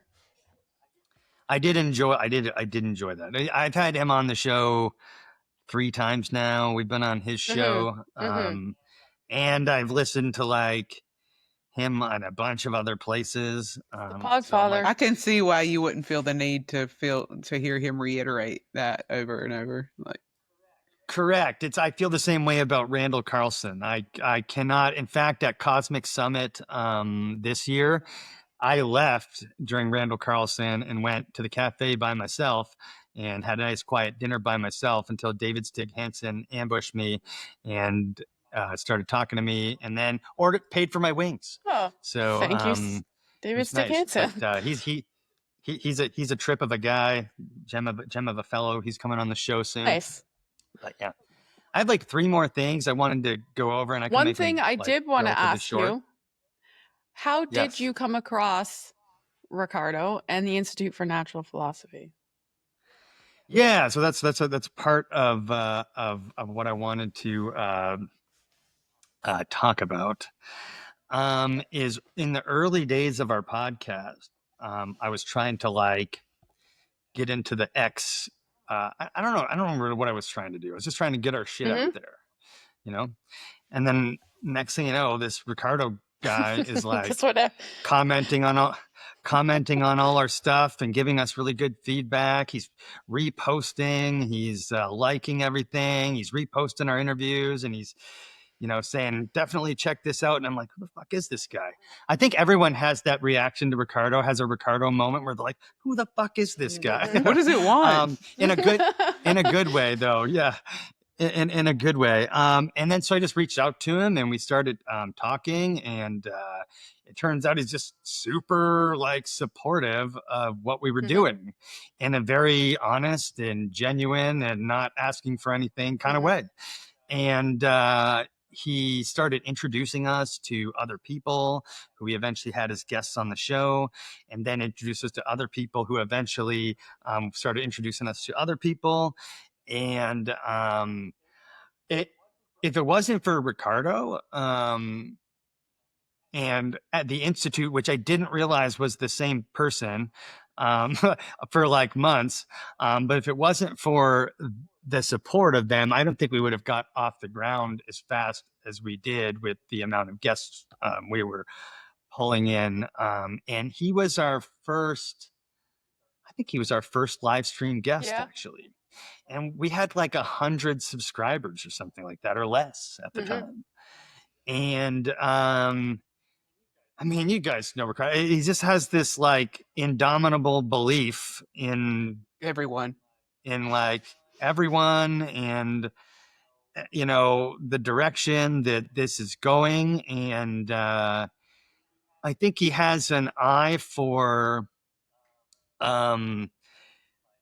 like talent, but like from a ragtag group. Like he's not looking for people who like classically talented people. He's looking for, you know, interesting personalities from different backgrounds. I don't even think he's looking. I just think it's not like he's out there going, okay, who am I going to get to do this? He just sees people and their value and then like helps them. And he's not like going like, I demand you join the Institute for Natural Philosophy or anything like that. He's like, it's just I don't know, just one of the most open and gracious and intelligent and people I've ever met. And he's like he's the sort of the sun of what all of these planets are orbiting around right now. And our orbits are a little bit, you know, all over the place at this time. But eventually, I think we're going to all have some nice orbiting, nice consistent orbiting patterns. And it's going to be a pretty cool thing that he's building. As long as I think he just keeps being himself, and then the rest of us keep being ourselves and doing what makes us happy. And because that's what's going to be putting passion and intention into our work and into our progress as a community, you know? And I don't think, if he asks for one thing out of us, it's that, right? It's do what you want to do that makes you happy, that you're passionate about. And the Institute will support you if and when it can. And even if it's just spreading the word about what it is that you're doing, you know, and getting your face and your voice out there. And eventually it's going to grow into, I hope, to something much bigger. And so I'm going to hang around and see what the hell happens. Same. Yeah, same. Yeah. Is it a similar experience with you guys or what? Yeah, well, I encountered the Institute through your podcast. Yeah. Purely, Yeah, 100%. yeah. So in your early days, I was, and still am, avid watcher, sharer, listener. And so I was kind of collecting all these people in terms of follows. Every time you had a new guest or someone was mentioned, I was picking them up and going to look and see, okay, what are they doing? Kind of doing like a little bit of recon before you had someone on. Because you would give me the heads up, like so-and-so from this place or this. And then that was the first time I ever heard of the Institute, and Ricardo was on your podcast. So, and then, yeah, you know the rest. Yeah, well, I just want to say I'm not fishing for a thank you, Ricardo, if you're watching, but you're welcome, because we did introduce Jacqueline and Ricardo, and I just knew that your skill set and your your interests aligned very well with the Institute, and that Ricardo had all these projects that, like, needed fingers. let's be fair, he needed hands. Yeah, he was going to need help with. Yeah. Yeah. And I just that the introduction had to be made. So yes, So viewership. It is all because of David that Sarah and I eventually met, and that we owe it all to Dave. He's the one that kind of manifested all this into being. And truthfully. Cody, because I did. like you came in through Dave, I came in through Cody. True. That's true. So, I mean, Cody Yeah. introduced me to Ricardo and the Institute. And I mean, it Mhm. was the same story. It was, hey, what you're talking about here really aligns with this Institute that I'm working with. And Yeah. but you got to meet him on a video call. And I was like, Right. a video call. Oh God. Oh my God. And then on that he first was like- video call that I had, Ricardo said right away, "Oh, you have to meet Sarah." Yeah. Like right off the hop. So Yep. Yeah, it's like he knew. he did. And then before we Yeah. knew it, he was like, we're going to be putting out a podcast and, we want to do just 2 females and would you be willing? And I'm like, well, as far as I knew, I was the only female in the Institute at that point. I'm Mhm. like, well, who else are we going to put on there? And then He found another victim. Jacqueline and I were assigned to each other and just hit it off so well. I mean, Yeah. Like the first conversations that we had, I was like, oh my God, this is like the coolest chick I ever met. Yeah. I'm so happy you guys clicked Yeah. like that, because that's important, and the chemistry shines through in your episodes and in your interviews. So you can definitely see it, and I think that's going to Thank you. grow over time. But when Ricardo had this, like, I swear to God, he's got like a I don't even know what to call it. It's like I don't know, but he had this idea before, like. So when I told him about you, he was like, "Oh yes, she's going to be perfect for my female co-host podcast I want to start." Like he already had that idea probably before he met both of you guys. You know what I mean? He did, because he's told me as such that he had this idea that, and he says basically, like, after I thought about it a little bit and kind of defined what I wanted it to be, then you guys both just kind of appeared. So call that what you will. That's Yeah. funny. That is Yeah. So, David, let's get into, you had mentioned to me you wanted to speak a little bit on the state of archaeology, specifically the alternative versus the academic landscape. So give us your thoughts. Yeah. It might be a little bit of a different take than what you guys are used to hearing. we like that. We Or- do. Jacqueline's frozen a little. Should I keep You should. talking? Yeah. It'll be fine in the recording. Mm-hmm. Okay. So this is coined by Mike, not by me, but I'm running with there's a couple things I wanted to mention about this, but I'm running with this concept of what we call the reverse grift. Okay. So you know how Hancock's a grifter. That's what the academics call him. I think they probably call all of us grifters, right? We're just grifting away, right? Yeah. I'd like some reward for that grift. Anyone? Yeah. Well, I started noticing, especially the more time I spent on X, that the people calling grifter are doing a reverse grift. Okay. So Dr. David Miano, I'm looking at you. That's not the first time we've heard that name. Nope. No, but I'm not even mad at him. Okay, he's doing exactly what, like, Dan the Debunker's doing, just the reverse. Okay, and they're orbiting each other, right? They're a yin and a yang. Sure. And so if you look at Miano's account, his like regular archaeology stuff, which is actually quite good and quite factual based and grounded in the archaeological techniques that are used. and how they extrapolate their data, and it's good stuff. But his big stuff that gets lots of views and engagement is when he shits on Randall Carlson, Yes. Graham Hancock, or Jimmy Corsetti, or Dan the Sure. Debunker. So that's the reverse grift, and I want people to keep an eye out for the reverse grift, because it's my opinion that this type of behavior is unhelpful to what we're all trying to accomplish, which is find the truth. And I mean academic archaeologists and alternative. They're both trying to do the same thing. The difference is one can be, to a degree, the academics, I mean, locked into a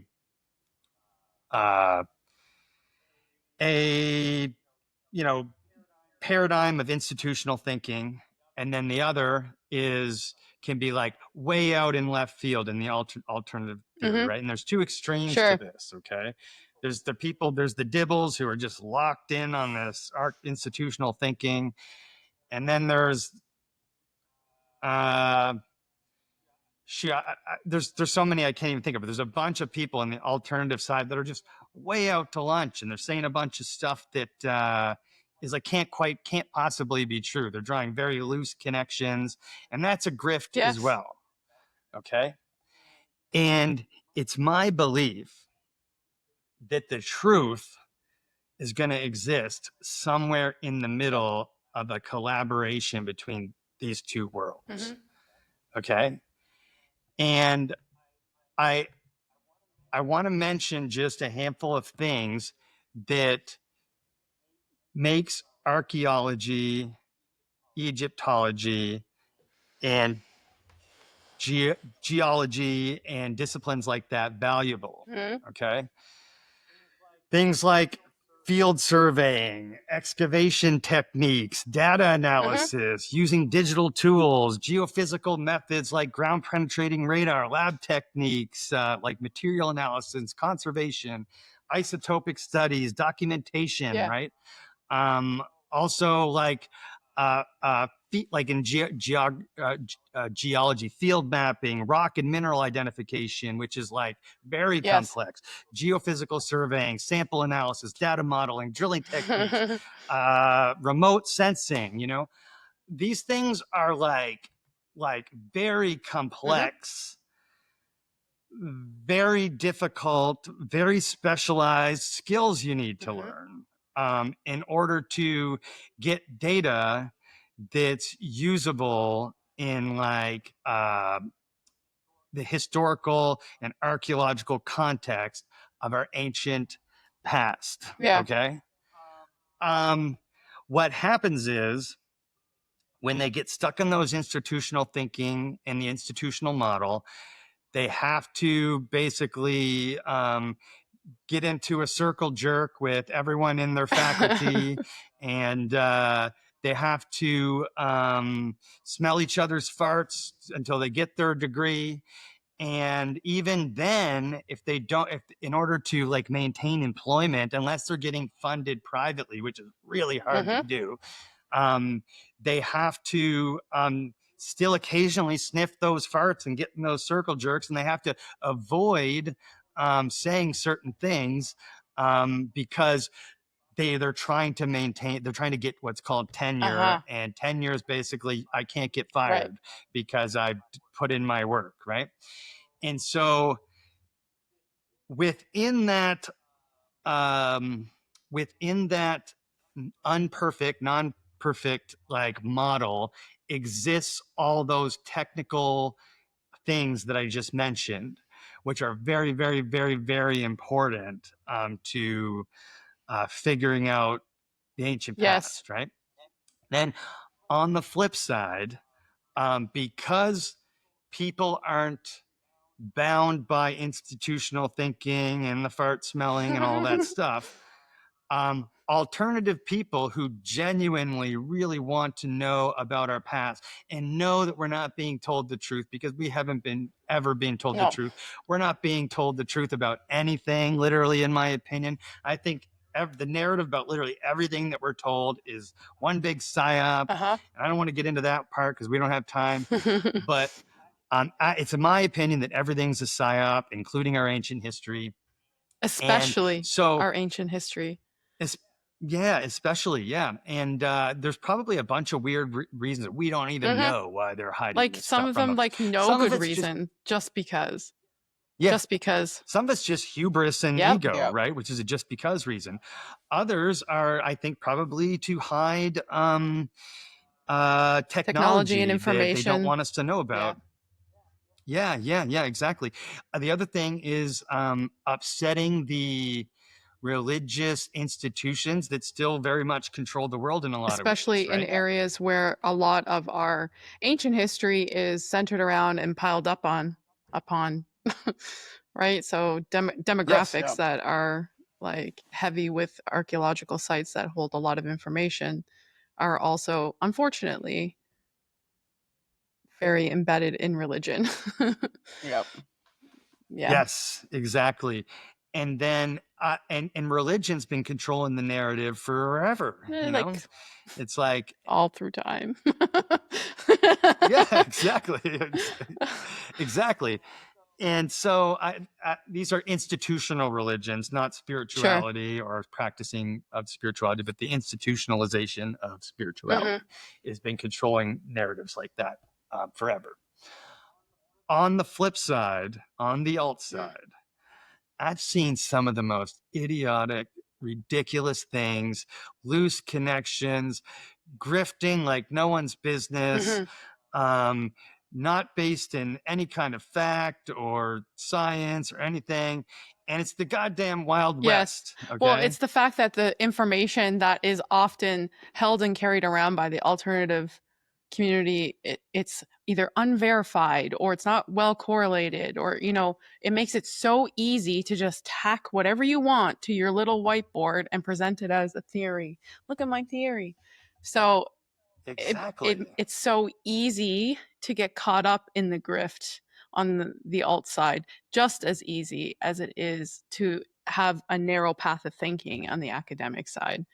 So yes, it's a yin and a yang. One is like super structured and strict, and the other one's just wild, like blown in the wind. It is what it is. Blown in the wind. Yes. Yeah. And there's a lot of that going around. Okay.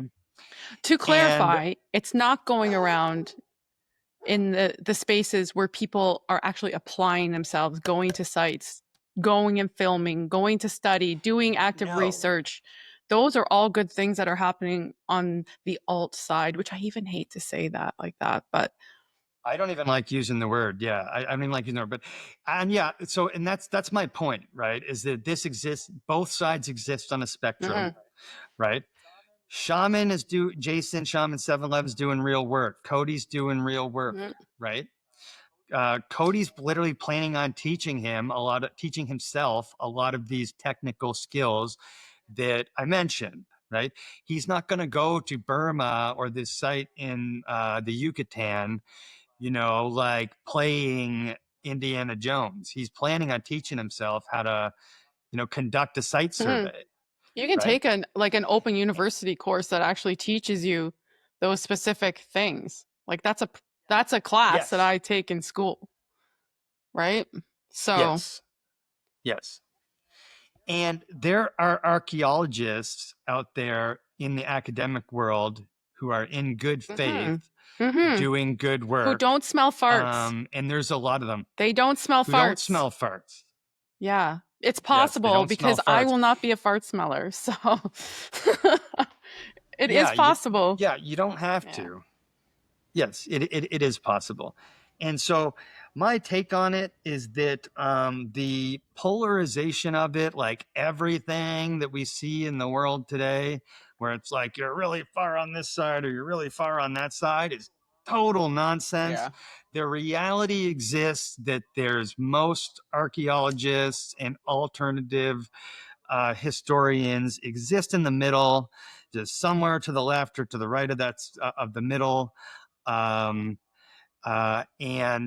the fighting that we see is, I can see some like helpfulness in it, but for me, it's genuinely toxic and unhelpful. Yep.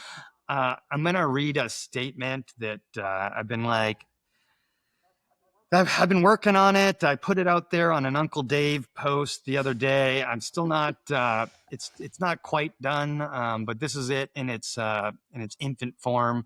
And I might write, I'm just kind of stuck on this for a while. But I want to really apply it in a paper for Pharos, to extrapolate on this idea a little bit more. But it says, good ideas will rise to the top and bad ideas will get pushed out. That's the ideal of a free marketplace of ideas. Good ones gain traction through reason and evidence, while bad ones get exposed and fade under scrutiny. It assumes open discourse, critical thinking, and a willingness to challenge weak arguments. In practice, noise, bias, and echo chambers and institutional thinking can muddy the process. But the principle holds. Truth tends to win out when ideas are freely tested. History backs this. Look at how scientific consensus evolves, or how bad policies get dismantled after public debate. So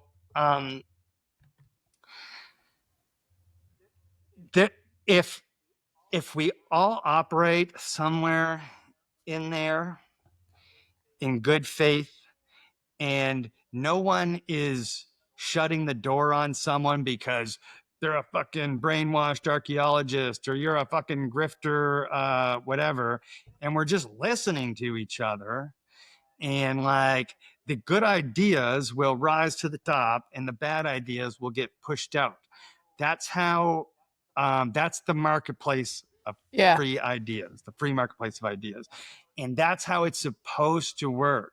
So when you see somebody from one side of the fence or the other just completely slamming the door shut, and I see it happening all the time on the alt side, and I would consider myself on the alt side. I see it happen all the time. The academics, like I don't like that just as much as I don't like the alt historians. Me too. Like it's like calling somebody a fucking MAGA or a woke left or whatever. It's like why go there? It's literally why go there? Yep. Yeah, it's othering somebody so that you don't have to engage with their argument. And I'm not perfect, okay? I do this shit too, but Jacqueline knows that I've been doing this for a long time. I've been following this the growth of the alternative historian community since, like I told you guys, since 1992 or something, right? I got back into it in the mid 2000s. I watched the first debate between Zahi Hawass and Graham Hancock, right? I watched Mark Lehner totally dismiss and try to discredit Robert Schoch for his redating of the Sphinx. I've been watching this happen before like X and Twitter existed, when anyone could have a say and anyone could do it. And I'm telling you right now, Mark Lehner and Robert Schoch are not friends, but they respect each other now. Graham Hancock, in commenting about the most recent Piers Morgan, and the episode of that Zahi Hawass did on Matt Bell, was very complimentary of some of the things that Zahi was saying. He wasn't straight up attacking him for, I have empathy for Zahi Hawass. He has 57 years worth of work on the Giza Plateau. He's also way out of his technological and social element when he's talking to these guys on Piers Morgan or on Joe Rogan. He doesn't know that Joe is lifting up his phone and fact checking him with AI on the spot. I don't think he really gets Right. that. Yeah. It's definitely like a I think it would technological be, and also like a cultural and linguistic deficit for him. Yeah. yes. And I'm not saying he's not Mm, arrogant mhm. or anything like Yeah. that. But I forgot to grab it, but I ordered his new book. I want to know what the guy, I haven't started yet because I have too many fucking books going on right now, but I want to know like what his explanations for Yes. how they did this stuff. I'm probably going to poke some holes Sure. into it myself, but I want to know, and I'm not just going, Zahi, he's a clown. The one guy I can't, because Zahi doesn't use the R word to like try to shut people down like Dibble. Once you start calling racist and misogynist and sexist just to cancel somebody's idea, I'm out. Yeah. Okay, you're a fucking Yeah. D-bag. Yep. All right. And I actually have empathy for him because Dibble seems like a weak, Yes. sad, pathetic Yes. man who I feel bad for. Like, and I'm Like sorry, I just like I look and think like how did that happen? You know, how are you so out of Yeah. reach of reality? Who hurt you? Who Is I hurt Who always go you? made back you Yeah. to. like that? Yes. Like what Yeah, an echo somebody made him chamber like to that. exist in. I cannot imagine. That's a like a pale comparison to what like he really could be. Like I don't know, like Right. there's so much Right. And opportunity. then There's so much opportunity for growth there, and it's just it kind of I don't know. It's like astonishing for me to watch somebody continuously turn away from growing. Yeah. yeah. Yeah. It's sad to me. And I find he embarrasses himself, and I get secondhand Yes. embarrassment from it. And here's the thing, and this is the last I'll say about this is he's a habitual, in the words of the infamous Charlie Murphy. Charlie Murphy. He's a habitual line stepper. Okay, much like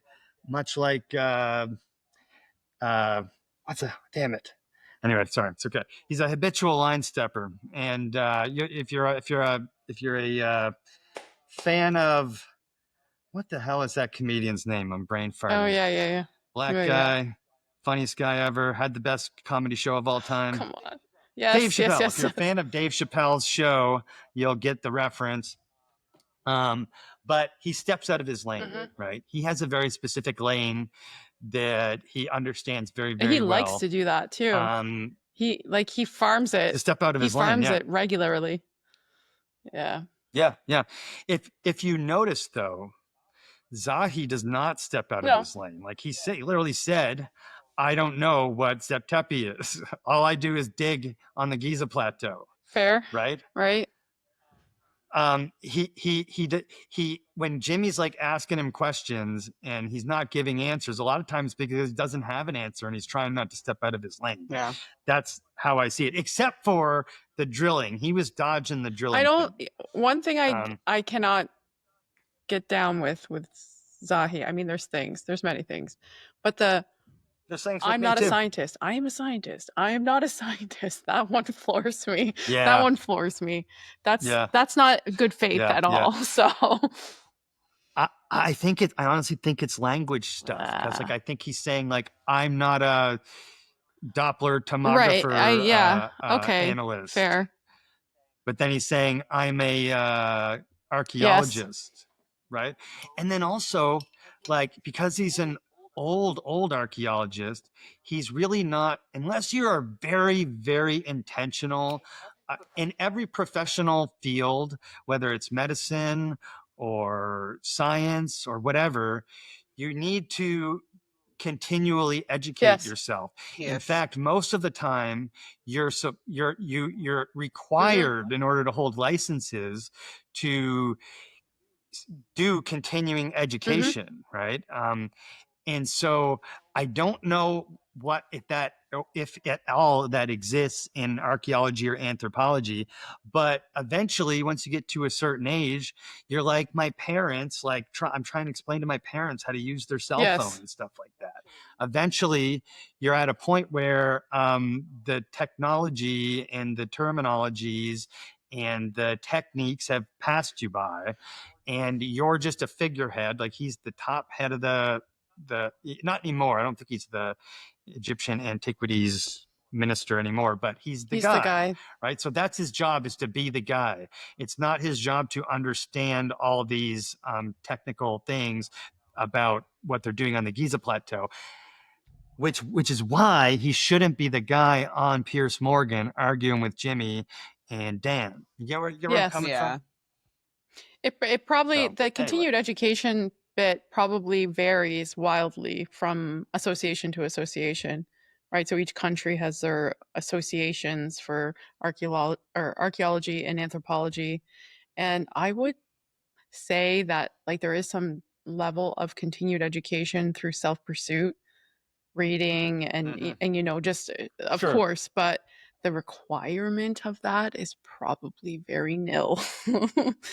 They're arts degrees that's what I'm in thinking. most cases, not every case obviously, but for most people it's an arts degree. So it's not as though like when I was in nursing, for instance, that is required education every year, and you have to report to your college and say, this is what I learned and this was the objective and the outcome. And it's very technical and they're very on your ass about it because it's medicine. But I wouldn't say that that is the case for anthropology or archaeology. Yeah. Well, to round that up, I just think that it's unhelpful. The polarization is unhelpful. I try to avoid it. I try to hear both sides of the story. The truth is going to exist in the middle. We need the speculation and the speculative ideas, and we need the technical skills in order to figure this shit out. And that's why Cosmic Summit is such a great place, because they're bringing both of those things together in a non-judgmental environment where people aren't putting their dukes up. And it removes the online keyboard warrior. I can say whatever thing. Yeah, it removes the aspect, because once you bring these people in a room together, they're like, oh, you're a human. Hey, how's it going? Let's talk, right? And that's why I support what they're doing wholeheartedly. And I will continue to do so as long as it aligns with those values. Yeah. Yeah, I appreciate your take on that. I think depending on the topic and the day and the moment, I might lean one way or the other a little bit more than with that with your particular overall statement, but it kind of depends on the topic. It depends on the person saying one thing or another. Variables. Yes. Yeah. Yes, So, of course. I don't think there's anyone that I agree with all the time on everything, right? No, like I think that's a really there shouldn't If be. there is, that should be cause for concern within your own self. Yes. It should be. But you do sometimes Correct. see people who are like go to bat constantly for specific people. And I just think it's not a good idea to wander too far down the path for or against anything. Yeah. To meander in the middle, because that's where all the opportunity and learning and growth is. Yeah. Exactly. And you shouldn't. Idolatry is not a good idea. True. When you're trying to learn the truth. Yeah. That's true. You know? Yeah. Yeah, no human has all the answers. As soon as a human comes, this could be another universal truth, but if a human comes and says they all have all the answers to all the questions and don't worry about it, I got you covered. Just listen to me. Yeah, go the other way. Yeah. Correct. Get the cross. Get out. Yeah. Yep. What time are we at here? 2:32. We're going on 2.5 hours, it's a long one. and my whole family just came home. That's why the dog was barking. Okay. That's our cue. Yeah. We can end there. I've just got other shit I wanted to talk to you about. Well, you can bring me back on. We're going to have an episode 2. Yep. You're going to need a second episode. One for an introduction and one for like the body. You know what I mean? This is the body of the work. Yeah. Well, there's just a bunch of really interesting shit going on in the world of astronomy, and so There and is. not just that. There's a site that that I'm not going to give away now, but there's a site that I've been really reading a lot about and really studying a lot about, and I'm thinking about doing a video on, and that's why I made the PowerPoint that I was going to show you guys. But it's okay. I didn't make the PowerPoint for nothing because it's part of me learning about the site and also making doing a presentation on my show or a video. So it's no big deal, but I'm really pumped. There's so much cool stuff going on in the multiverse right now, and there's so much to talk about that we should all just be really excited about that. And, Yeah. I am excited for you. Watching your podcast grow and you grow and just everything come together for you in less than a year, because we're into the end of July here, so you're not even on a year yet. in October, so that's exciting, and It's inspiring. it is. And I would like to say, thank you officially, how proud I am of you. Yeah. Thank you. So it's been nice to see you kind of like grab something that I know you're so passionate about and just, go balls deep, as you would say. I got no other. That's how I roll. I got no other way to go. It's full stop or full steam. That's all we got. Yeah. Yeah. Yeah, well, I'm super proud of you guys, and I really love your concept. Your aesthetics are great. This background is my fave, and you guys are onto something here. So just keep being yourselves, and letting yourselves and your dynamic and relationship shine through. It really works well, and I think it really puts guests at ease, brings their walls down. And there's no one out there doing what you guys are doing in this space with the feminine energy, and it's unique, and that's what is going to catch on. So keep on improving, right? Don't settle for stuff. Like, get better at the technical stuff, get better at your aesthetics, get better at everything, and it'll be fun. It's fun. It is. It is fun. And that's what matters. And right? as long as we're growing and learning and having fun, that's the point of it all. Like, we've had some struggle bus moments, but when the piece comes out and you're watching it, I'm like, oh, wow, you know what? I really fucking love that interview. And right? Yeah, it's exciting. And one thing I will say, because this happens for every team and every aspect of everything, is that there's a honeymoon phase. There's going to be a time where one of you guys has less time for this than the other. One of you guys, there's things you disagree on.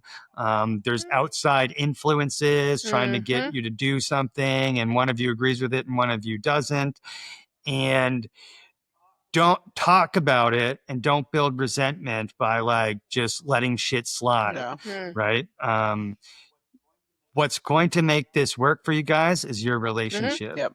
And so put that first, and this is going to take off. Okay. This is good advice from a seasoned That is great podcaster. Advice. And I will assure your heart that Sarah and I are pretty tight. Twins. Twinsies. Well, I really enjoy that. Yeah. So where, David, can people find you? And the multiverse. Well, we are on YouTube, Spotify, Rumble, Facebook, X, Instagram, and Twitch. Okay. We have a merch store through Yorgos Designs. And I will send you my link tree, which has links to all that stuff. Awesome. And if you would put it in the link in the description. Yeah. But most importantly, at Mike Dave's Multiverse on YouTube, That's what we're chasing. That's my metric, is like, getting For subscribers on sure. YouTube and building an audience that we connect to, and that connects to us. And so if you like me and you like our content, Mike Dave's Multiverse, at Mike Dave's Multiverse on Yeah, YouTube. and you guys have an excellent. Anyone new to your podcast could have a literal field day with your back catalog you've already amassed, because there's Oh, lots yeah. of really, really high quality, good episodes, good content, excellent guests, and like lives and recorded sessions. So a little something for everybody. Yes, and the last thing I'll say is we've got a lot of high profile guests, but some of the gems are people that maybe you haven't Agreed. heard of. So if Always. there's somebody you haven't My heard of favorite on David there, episode, Mike and Dave episode, is Marilyn.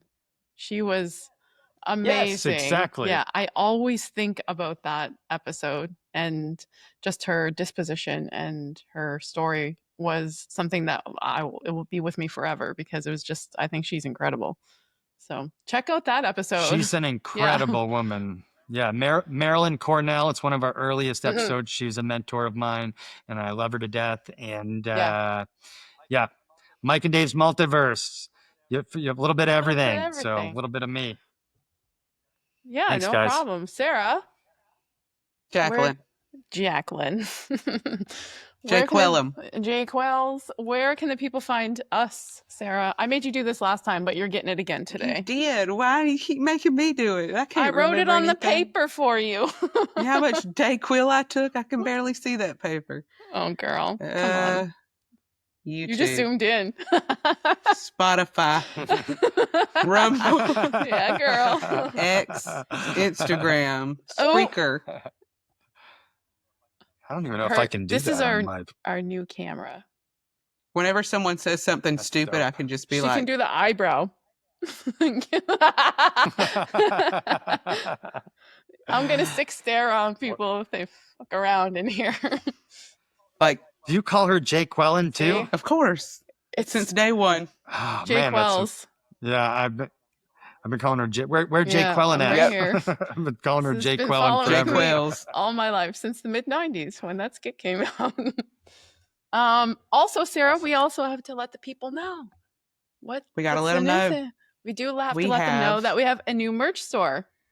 Yeah. Yes. We do. So Woohoo! you can also find the link for that in our description. After we list all of David's link tree, you will be able to find the link, and you can check out all of our sweet new merch, which is actually really beautiful. It is. I designed it all myself. She did. I want to see now. And if you know anything about UU lore, I just want everyone to know that we have UU slippers. So if you need to lay down some discipline on anyone, you can pick up a pair of our UU slippers. Ricardo, we're looking at you. That's amazing. Am I your longest You are. episode? Definitely. Absolutely. We going on almost 3 hours now. Yeah. And also, Sarah, we have to tell the people about UU Crew, which is also relative to David. So you can tell them. We are making a UU crew, which is going to be an expanded panel of experts that can weigh in on certain topics that are relevant to their field and their expertise. Mm-hmm. And I think that's just going to bring a more well-rounded perspective on our show. And, knowledge is the pursuit after all. And I think that that's how we're going to obtain that knowledge. Not every episode, but certain episodes, we'll have experts and friends. Yep. Yeah. To talk. Group sesh. Group sesh. Let it out. Including me. David. David's Including the science guy. He is. Apparently. It's Bill Nye. That's the Bill Nye of the group right there. Oh, gosh. Yeah. Bill. David. Bill Nye, the science guy. Oh, God. That him. Yeah. I gotta brush up on my chemistry. You're going to then. need to, because He made I a heard. 4. I That heard 4%. you're not very good at it. What'd you make? A 4. We've got our experts. That's got to be some kind of record, though. Yeah, I'm impressed by it. I feel. I am didn't know it impressed was by 4%. Could Yeah. So it shows that you're not going to conform. You're going to think outside the box. I think it says damn a the lot. man. Exactly. Damn the man. Exactly. Yeah, screw this chemistry. Yeah, Yeah. Dave. So thank you so much for coming on You. It's really your fault that we're here. It is. Yes, At It's least all your partially. fault. Look what It is you my did fault. to me. I'm really enjoying it because I think I just think you have so much to offer the universe, and now you're offering Thank it. you. And Sarah and I bonded over the Wi files, but you cracked me up, Sarah. She's so got Got her my shirt shirt on on. for funny and having you. a good attitude. She wore I her did. shirt for you. Yeah, I didn't wear I got my mine. I'm Wi-Fi sorry. shirt. I'm David, sorry. you misunderstood the I have assignment. two. Oh, I got my Wi-Fi's I know. Tumblr here. I've been Um, repping the Wi-Fi's all She's day got over a here. fish too. And I have the fish. I'm jealous. I have National Park of Sidonia. That's a good one. The shirt. Shirt, Yeah. and then also just a Roswell cleanup crew or Like, something like that. Everyone knows but the story of me putting all of my favorite t-shirts into the cart and thinking this is going to be grand. And then I went to check out, and shipping to Canada is literally the cost of your firstborn child. Like, Oh God. so much. That's so I ridiculous. need someone, I don't know, some people that live in the United States to get me a fish and ship it to me, please. Yeah. It'd have to be super slow mo. Otherwise, we'd have to pay for your firstborn Yeah, kid it's as well. very expensive Yeah. shipping to Canada, which is heartbreaking. You should tell AJ that. You should blow his shit up and be like, I hey, had have a Canadian tank top shipping. and 2 t-shirts in my cart, and the shipping was more expensive than the cost of the items. Wow. Those shirts are 20 something plus. And that was when I Boo-hoo. got them. Boo boo hoo. I've had mine Yeah. for a while. Yeah. Yeah. You guys did notice that Hecklefish is Yes. back, right? Yes. Like in the last Thank 2 God. episodes. So glad about it. Right? Yes, me too. How is it- And he's been on fire lately, so Yeah. let's go. I think he Well, got it's some been backlash when building- he took away Hecklefish. 100%. Or it kind of seemed Proper. like him and Hecklefish were in a fight for and I know he is Hecklefish. You know what I mean? And now he's back. Yeah. Yeah, they were having creative differences. Yeah. Somehow, some way. I think we lost Jacqueline. Yeah, Jacqueline's gone. All right, well, cool. Awesome. Universe Unveiled, first podcast appearance. Let's In go. the bag. She might unfreeze eventually, but we'll go ahead and leave the call. So, all right, Dave, we appreciate it. Sorry, people. But thank you so much for watching Universe Unveiled, even though we lost connection at the end. But we do appreciate your viewership. Please don't forget to like and subscribe. Bye.